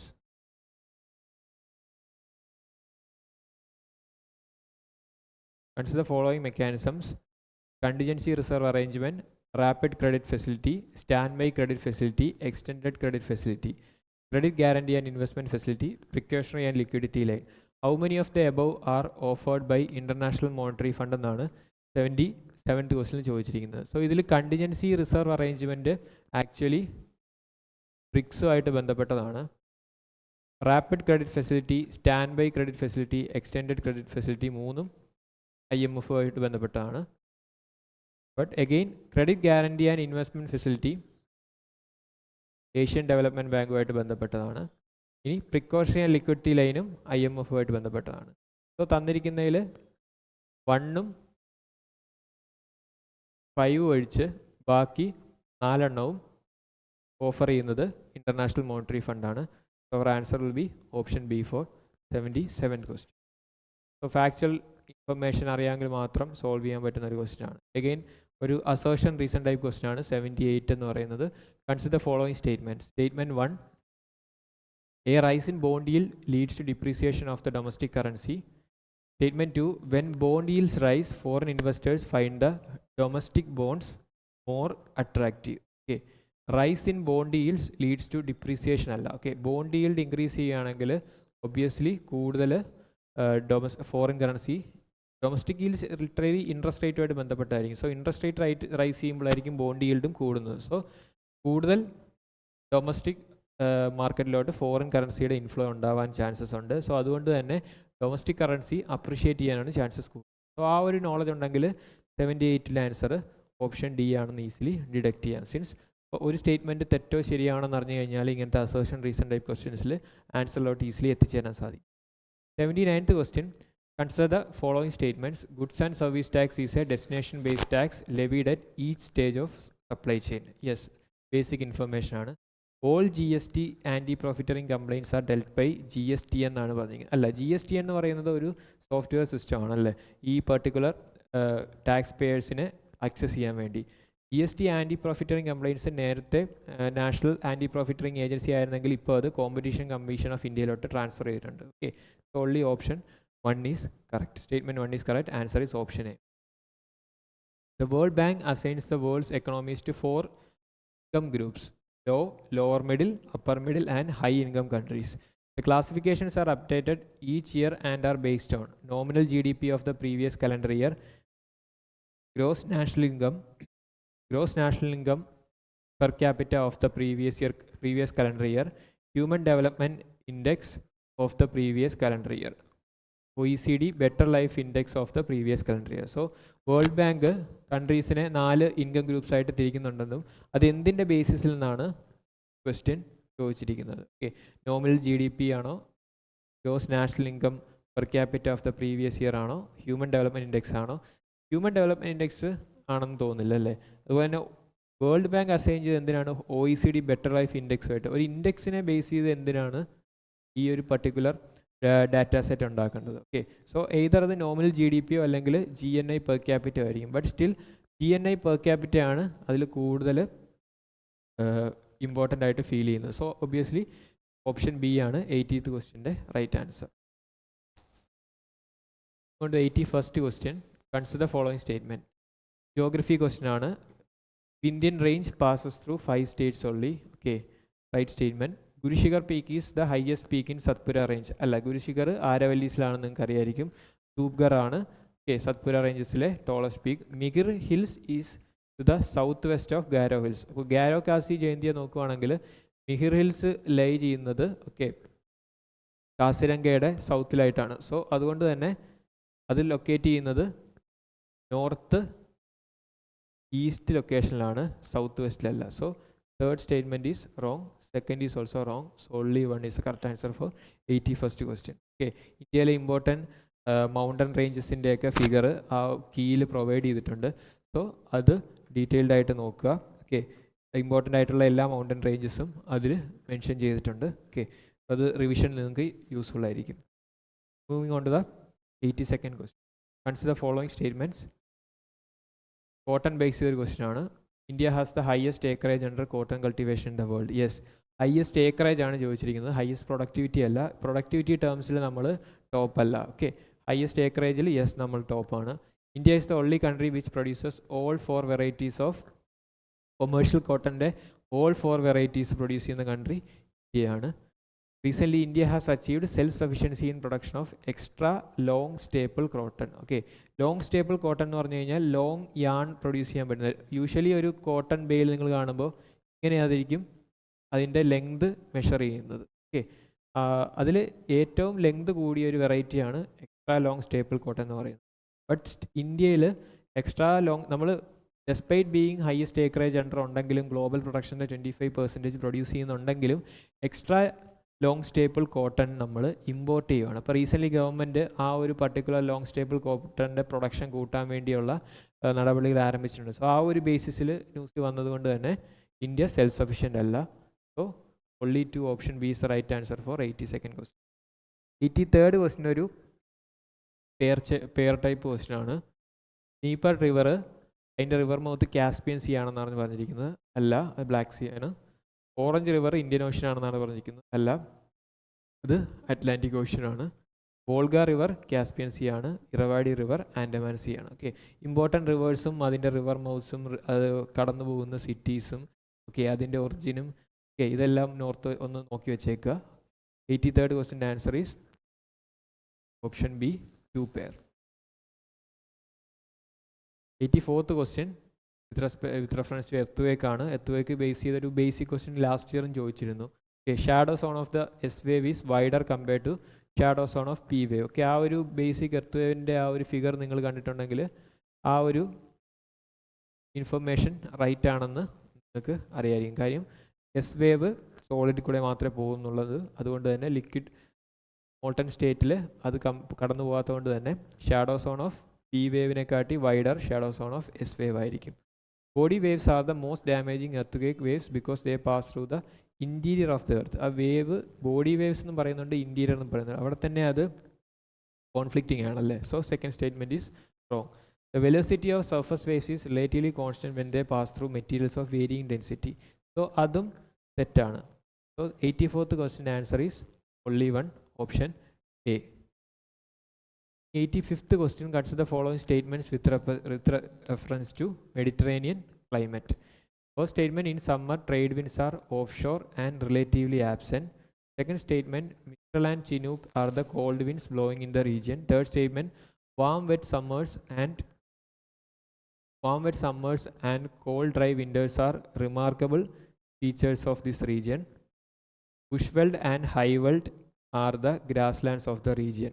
Okay, so how many of the statements given above are correct എന്ന് പറഞ്ഞിട്ട് 1 2 3 4 എന്നാണ് തന്നിരിക്കുന്നത്. So നിങ്ങൾ confusing ആയത് ഈ 1 2 3 3 4 കാരണം recently കഴിഞ്ഞിട്ടുള്ള UPSCയുടെ CDS പോലുള്ള എക്സാമുകളിൽ ഈ മോഡലിൽ അവർ ഓപ്ഷൻ ഫ്രെയിം ചെയ്തുകൊണ്ടാണ് ഇങ്ങനത്തെ ക്വസ്റ്റ്യൻ നിങ്ങൾ അതുമായിട്ട് ഫെമിലിയർ ആകാൻ വേണ്ടി ഇട്ടിരിക്കുന്നത്. Okay, first is actually correct. സമ്മറിൽ ട്രേഡ് വിൻസ് ഓഫ് ഷോർ ആണ്, റിലേറ്റീവ്ലി ആബ്സെൻ്റ് ആണ്. മിസ്ട്രൽ ചിനൂക്ക് ആക്ച്വലി നോർത്ത് അമേരിക്കയിലാണ്. സോ സെക്കൻഡ് റോങ് ആണ്. Warm wet summers and cold dry winters അല്ല. ഓക്കെ, ബുഷ്വെൽഡും ഹൈവെൽഡും എവിടെയാണെന്ന് നിങ്ങൾക്ക് അറിയായിരിക്കും, സൗത്ത് ആഫ്രിക്ക റീജിയനിലാണ്. സോ അതും റോങ് ആണ്. So answer is option A, only one statement is correct. What is common about Dray, Tur, Usar and Chopan? So Usara soils ഒക്കെ ആയിട്ട് നിങ്ങൾ കേട്ടിട്ടുള്ളത് കൊണ്ട് തന്നെ answer is saline and alkane soil. ഇതിൽ ചെയ്യാൻ പറ്റുന്ന ഒരു സോൾവബിൾ ആയിട്ടുള്ളൊരു question. 87th question, consider the following statement. Statement 1, deflation hollows are erosional landforms created by wind. Over time, sand accumulation becomes compact, making winds less effective in further erosion. Okay, statement 1, wind ആണ് deflation ഹോളോസ് create ചെയ്യുന്നതാണ് പറയുന്നത്. Yes, winds prevailing winds flow ചെയ്യുമ്പോൾ loosely compact ആയിട്ടുള്ള soil ഒരു particular ഏരിയയിൽ നിന്ന് fly of ചെയ്താണ് deflation ഹോളോസ് ഉണ്ടാകുന്നത്. ഓവർ ടൈമിൽ ബട്ട് ഈ ഒരു സെറ്റിൽ ചെയ്യുന്നത് കൊണ്ട് തന്നെ ഈ സാൻഡ് അക്യുമുലേഷൻ കോമ്പാക്റ്റ് ആവുകയും ഫർദർ ഇറോഷനിൽ സാധിക്കാതാവുകയും ചെയ്യും. സോ സെക്കൻഡും റൈറ്റ് ആണ്. ഫസ്റ്റ് സ്റ്റേറ്റ്മെൻറ്റ് റൈറ്റ് എക്സ്പ്ലനേഷൻ ആണ്, സെക്കൻഡ് സ്റ്റേറ്റ്മെൻറ്റ് എന്ന് പറയുന്നത്. So answer is option A. Both statement 1 you are correct. Statement 2 is the correct explanation four statement 1. 88th question, consider the following statements with respect to tides. Spring tides occur during full moon and new moon. Neap tides occur when sun and moon and earth are at right angles.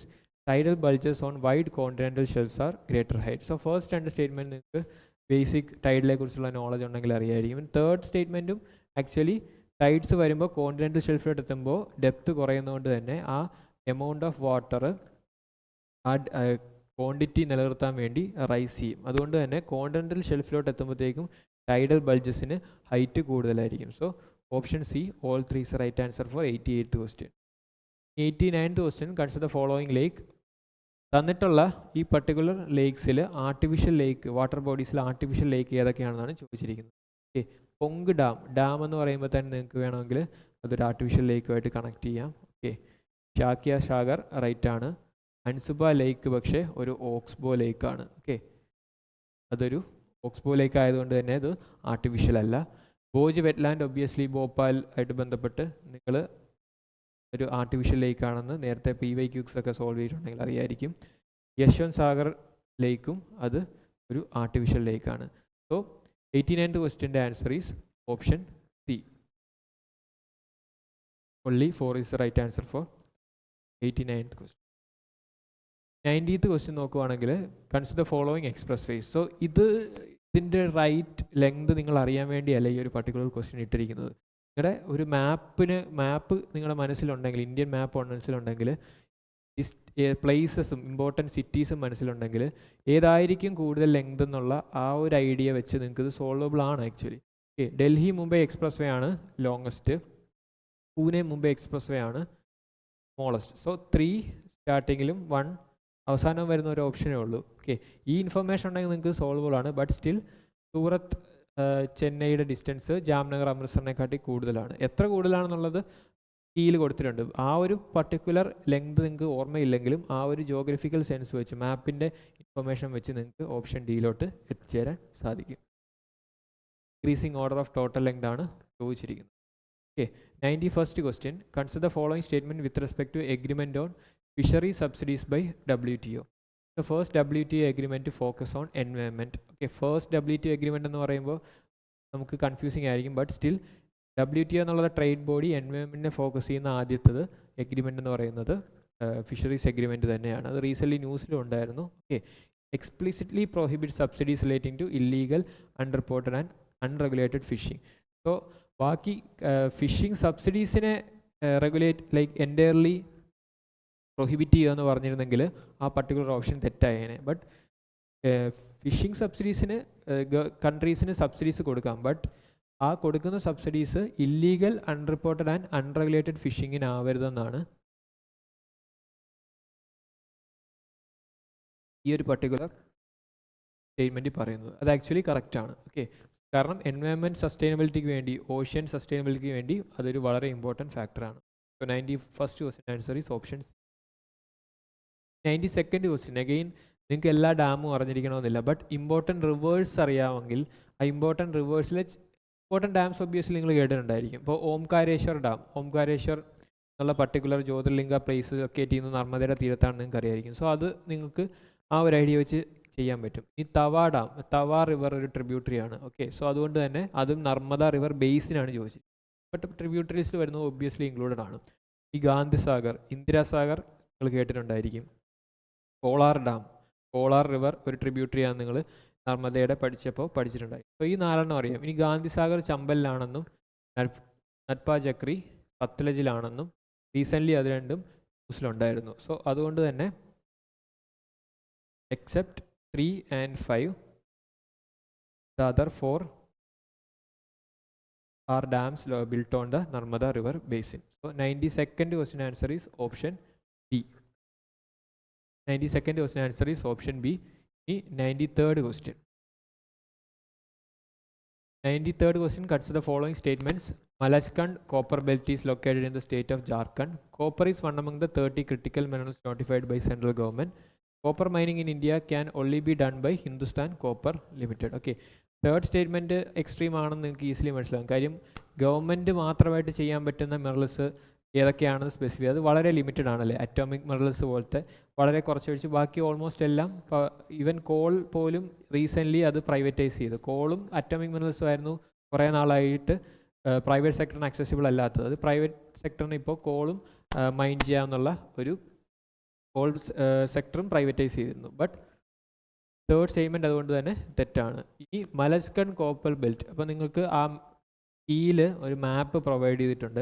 Important call producing Arias, അതായത് K3, Alwar, Udaipur, അല്ല ബാലാഘട്ട്, സിംഗ്ബം ഈ regions ഒക്കെ മാപ്പിൽ കൊടുത്തിട്ടുണ്ട്. ബോക്സൈറ്റും കോപ്പറും produce ചെയ്യുന്ന areas ആണ് മാപ്പിൽ കൊടുത്തിരിക്കുന്നത്, അതായത് non ferrous metals. Okay, so ആ ഒരു മാപ്പ് ഒന്ന് നോക്കി വെച്ചേക്കുക, ഏതൊക്കെയാണ് ബോക്സൈറ്റ് പ്രൊഡ്യൂസിങ്ങും ഏതൊക്കെയാണ് കോപ്പർ പ്രൊഡ്യൂസിങ്ങും. കാരണം കോപ്പർ ഒരുപാട് തവണ ന്യൂസിലുണ്ടായിരുന്നൊരു മെറ്റലാണ്, ലൈക്ക് അതുകൊണ്ട് ചാൻസസ് ഉണ്ട് ഈ കോപ്പർ ബേസ് ചെയ്ത് ക്വസ്റ്റ്യൻ വരാനായിട്ട്. ഓക്കെ, സോ ഫസ്റ്റ് ആക്ച്വലി അത് ജാർഖണ്ഡിലല്ല, മധ്യപ്രദേശിലെ ബാലാഘട്ടിലാണ് ഈ പർട്ടിക്കുലർ മലസ്കൻ കോപ്പർ ബെൽറ്റ് സ്ഥിതി ചെയ്യുന്നത്. Okay, so first statement is wrong.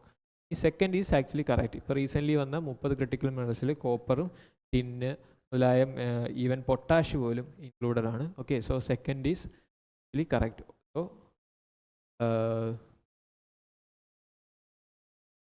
consider the following statements. So 1 and 3 are wrong. Only the correct answer is 2 only. Okay, 93rd question option B ആണ് right answer. 94th question നോക്കുകയാണെങ്കിൽ consider the following statements. Mixing of nutrients is prevented. Oxygen levels in deep ocean layers increase. Marine life patterns are altered. There is an increase in tropical storms and hurricanes. How many of the above can be possible effects of ocean stratification ആണ് particular ക്വസ്റ്റ്യനിൽ ചോദിച്ചിരിക്കുന്നത്. Okay, 94th ക്വസ്റ്റ്യനിൽ first statement നോക്കുക. Mixing of nutrients is prevented. എന്താണ് ocean stratification? Okay, ആ ഓരോ strata of രീതിയിൽ നിങ്ങൾ വാട്ടർ, അതായത് ഹോട്ട് വാട്ടർ കോൾഡ് വാട്ടറിനെ കാണപ്പെടാൻ സാധിക്കും. അത് തമ്മിലുള്ള ആ ഒരു ഇൻ്റർമിക്സിങ് ഇല്ലാണ്ടാവും. ഓക്കെ, നമുക്ക് അറിയാം കോൾഡ് വാട്ടറും വാം വാട്ടറും മിക്സ് ചെയ്യുമ്പോഴാണ് കൂടുതൽ പ്രൊഡക്ടിവിറ്റി ഉണ്ടാകുന്നത്. ഓക്കെ, അങ്ങനെ ഒരു സ്ട്രാറ്റിഫിക്കേഷൻ ക്രിയേറ്റ് ചെയ്യപ്പെടുമ്പോൾ മിക്സിങ് പ്രിവെൻറ്റ് ചെയ്യും, ശരിയാണ്. Oxygen levels in deep ocean layers increase ചെയ്യുന്നുള്ളത് ശരിയാണോ? അതായത് ഓക്സിജൻ അപ്പർ ലെയേഴ്സിലായിരിക്കും അല്ലേ, വാട്ടർ മിക്സ് ചെയ്യുമ്പോഴാണ് ഈ ഓക്സിജൻ ഡീപ്പർ ലെയേഴ്സ് ഓഫ് ഓഷനിലോട്ട് എത്തുന്നത്. ഓക്കെ, സോ അത് തെറ്റാണ്. Marine life patterns and altered. Obviously ഇങ്ങനെ സ്ട്രാറ്റിഫിക്കേഷൻ ഉണ്ടാകുമ്പോൾ മറൈൻ ലൈഫ് പാറ്റേൺസിനെ ഓൾട്ടർ ചെയ്യും. There is an increase in tropical storms and hurricanes. അതായത് കോൾഡ് വാട്ടർ അടിയിലും വാം വാട്ടർ മേളിലുമായിട്ട് തന്നെ നിൽക്കുമ്പോൾ നിങ്ങൾക്കറിയാം ട്രോപ്പിക്കൽ സൈക്ലോൺസിന് obviously surface water temperature important ക്രൈറ്റീരിയയാണ്. സോ ഒരുപാട് നേരം അങ്ങനെ സ്ട്രാറ്റിഫിക്കേഷൻ കൊണ്ട് സർഫസ് വാട്ടർ വാമായിട്ട് നിൽക്കുന്നതുകൊണ്ട് തന്നെ ട്രോപ്പിക്കൽ സ്റ്റോംസിൻ്റെ ഇൻക്രീസിന് കാണപ്പെടാറുണ്ട്. Okay, so 3 statements are correct except the second one. So option C is the right answer. 95th question NATO. ഇപ്പോൾ നാറ്റോയിൽ കഴിഞ്ഞ വർഷം ഫിൻലൻഡും റീസെൻ്റ്ലി സ്വീഡനും ഈ ഒരു മാർച്ചിൽ ജോയിൻ ചെയ്തു, അതുകൊണ്ട് തന്നെ ഇമ്പോർട്ടൻ്റ് ആണ്. അപ്പോൾ article 5 of the treaty states an attack on one member is considered an attack on all emphasising collective defence. Yes, അത് ആക്ച്വലി കറക്റ്റ് ആണ്. Article 5 has been invoked only once, അതും റൈറ്റ് ആണ്. India was recently accorded NATO +5 എന്നുള്ളത് wrong ആണ്. ഇപ്പോൾ NATO +5 include ആയിട്ടുള്ള countries ഏതൊക്കെയാണെന്ന് കീഴിൽ കൊടുത്തിട്ടുണ്ട്, അത് നോക്കുക. Okay, so only 2 option C is the right answer for 90. Moving on to 96th question. Again ഗൾഫുകളാണ് തന്നിരിക്കുന്നത്. Gulf of Aqaba, gulf of Bothnia, gulf of Martaban. Okay, gulf of Aqaba നിങ്ങൾ Red see ക്രൈസിസുമായിട്ടായിരിക്കും കേട്ടിട്ടുള്ളത്. അപ്പോൾ red സീയുടെ മാപ്പ് നോക്കുക, red സീയെ border ചെയ്യുന്ന countries ഏതൊക്കെയാണെന്ന് മനസ്സിലാക്കുക. Okay, so ആ ഒരു റീജിയൻ ഇമ്പോർട്ടൻ്റ് ആണ്. ഈ പറയുന്ന റെഡ് സീയിലെ ബോർഡർ ചെയ്യുന്ന കൺട്രീസിലെ സിറ്റീസ് നോക്കുക, ഏതൊക്കെ ഇമ്പോർട്ടൻറ്റ് സിറ്റീസാണ് ഈ റെഡ് സീയോട് ചേർന്ന് നിൽക്കുന്നതെന്ന്. ഓക്കെ, ഗൾഫ് ഓഫ് അക്കാബ ആക്ച്വലി അത് റെഡ് സീ ആയിട്ട് ബന്ധപ്പെട്ടതാണ്. ബോത്നിയ, യെസ്, ബാൾട്ടിക് സീ. ഇപ്പോൾ റഷ്യൻ യൂറോപ്പിൻ്റെ ആ ടസിലിൻ്റെ പേരിൽ ഈ ഗൾഫ് ഓഫ് ബോത്നിയ നിങ്ങൾ കേട്ടിട്ടുണ്ടായിരിക്കും. ഈ gulf of Martaban is actually located in Andaman sea below Myanmar. Okay, so only 1 pair option is the right answer for 96. 97th question. National research foundation recently ഈ ഒരു കഴിഞ്ഞ വർഷത്തിൽ ഇമ്പോർട്ടൻ്റ് അപ്ഡേറ്റ് ആണ് ഗവൺമെൻറ് കൊണ്ടുവന്ന ഒരു പർട്ടിക്കുലർ നമ്മുടെ രാജ്യത്തെ research and development ecosystem develop ചെയ്യാൻ കൊണ്ടുവന്നതാണ് നാഷണൽ റിസർച്ച് ഫൗണ്ടേഷൻ എന്ന് പറയുന്നത്. സോ പ്രൈം മിനിസ്റ്ററാണ് എക്സ് ഒഫീഷ്യോ, അതിൻ്റെ ഗവേണിംഗ് ബോർഡിൻ്റെ പ്രസിഡൻ്റ് എന്ന് പറയുന്നത് പ്രൈം മിനിസ്റ്ററാണ്. ഓക്കെ, അപ്പോൾ എക്സിക്യൂട്ടീവ് കൗൺസിലിൻ്റെ ഹെഡ് ആരാന്ന് നോക്കി വയ്ക്കുക. ഓക്കെ, ഇനി പ്രസിഡൻറ്റ് ഓഫ് ദ ഗവേണിംഗ് ബോർഡിനെ for may appoint members from business organization of industry to the governing board. Yes, private സെക്ടറിൻ്റെ പാർട്ടിസിപ്പേഷൻ, അതായത് R&D, ഇന്ത്യയുടെ total R&D with respect to GDP-യിലെ ഇൻവെസ്റ്റ്മെൻറ്റിൽ പ്രൈവറ്റ് സെക്ടർ പാർട്ടിസിപ്പേഷൻ വളരെ കുറവാണ്. സോ അത് കൂട്ടുക എന്നുള്ള ലക്ഷ്യം കൂടെ തന്നെ ഈ ഒരു പർട്ടിക്കുലർ ഫൗണ്ടേഷൻ്റെ ഫണ്ടിലോട്ടുള്ള മേജർ കോൺട്രിബ്യൂഷൻ പ്രൈവറ്റ് സെക്ടറിൽ നിന്ന് വരണമെന്നാണ്. ഏസ്റ്റ് വൈൽ സെർബിനെ എർസ്റ്റ്വൈൽ സെർബിന് പകരമായിട്ടാണ് national research foundation government form ചെയ്തിരിക്കുന്നത്. Okay, second statement is also correct. The governing board shall constitute an innovation fund for supporting outstanding creativity in the area supported by the foundation എന്നുള്ളത് ശരിയാണ്. So all 3 is the right answer for 97th question. 98th question. ഇന്ത്യയിൽ recently നടന്ന G20 സമ്മിറ്റിൽ launch ചെയ്തതാണ് global biofuel alliance. So അതിൽ ഇപ്പോൾ existing ആയിട്ടുള്ള ഇന്ത്യയിലെ ബയോഫ്യൂവൽസ് ബന്ധപ്പെട്ട പ്രോഗ്രാംസ് ആണ് ഈ ഒരു പർട്ടിക്കുലർ ക്വസ്റ്റിൽ ഐഡൻറ്റിഫൈ ചെയ്യേണ്ടത്. ഗോബർധൻ സ്കീം കറക്റ്റാണ്, PM ജീവൻ യോജന കറക്റ്റാണ്, സ്വതാത് യോജനയും കറക്റ്റാണ്. കുസും നിങ്ങൾക്കറിയാം സോളറൈസേഷനുമായിട്ട് ബന്ധപ്പെട്ടതാണ്, ബയോഫ്യൂവൽസുമായിട്ട് ബന്ധപ്പെട്ടതല്ല. So option C the right answer. Okay, ഈ 3 സ്കീംസും ഏത് മിനിസ്ട്രിയുടെ കീഴിലാണെന്നൊക്കെ കീഴിൽ കൊടുത്തിട്ടുണ്ട്, അത് നോക്കി വെക്കുക. Okay, 99th question. Swaraj party form ചെയ്തിട്ട് 100 years കഴിഞ്ഞു. അതുകൊണ്ട് തന്നെ സ്വരാജ് പാർട്ടിയായിട്ട് ബന്ധപ്പെട്ട ആക്റ്റീവ് പേഴ്സണാലിറ്റീസ് ഏതൊക്കെയാണ് ചോദിച്ചിരിക്കുന്നത്. സുഭാഷ് ചന്ദ്രബോസും NC കേൽക്കറും പാട്ടായിരുന്നു, വല്ലഭായ് പട്ടേൽ അല്ലായിരുന്നു. So answer is option A 1 and 2. Last question, last and final question. In the sphere of sustainable urban transformation, what does the concept of a 15-minute city mean? A city where public transportation operates every 15 minutes to ensure efficient travel. Okay, urban design where all essential services and amenities are accessible within 15 minutes by foot or bike. Okay, ഇതാണ് most ideal ആയിട്ട്. 3rd and 4th sustainable urban transformation എന്നുള്ള ആ ഒരു കൺസെപ്റ്റുമായിട്ട് align ചെയ്യുന്നില്ല. So 100th question answer is option B. Okay, every service and amenities are accessible within 15 minutes by bicycle or foot എന്നുള്ളതാണ് ഈ particular 15-minute city കൺസെപ്റ്റിൻ്റെ ഒരു meaning എന്ന് പറയുന്നത്. Okay, so that സംസ് അപ്പ് അവർ ഫസ്റ്റ് ഡിസ്കഷൻ. എല്ലാവരും revise ചെയ്യുക. ഇനിയുള്ള ടൈമിൽ പുതിയതായിട്ട് എന്തെങ്കിലും പഠിക്കാൻ ശ്രമിക്കാതെ ഇപ്പോൾ ഉള്ള ടെസ്റ്റിൽ നമുക്ക് കീസൊക്കെ വീണ്ടും റിവൈസ് ചെയ്യാനും ഇനി പ്രീവിയസ് ഇയർ ക്വസ്റ്റ്യൻസ് സോൾവ് ചെയ്യാനും നിങ്ങളുടെ മൈൻഡ് സെറ്റ് ഫ്രെയിം ചെയ്യാനും യൂട്ടിലൈസ് ചെയ്യുക. So all the best for your exams. Thanks for listening.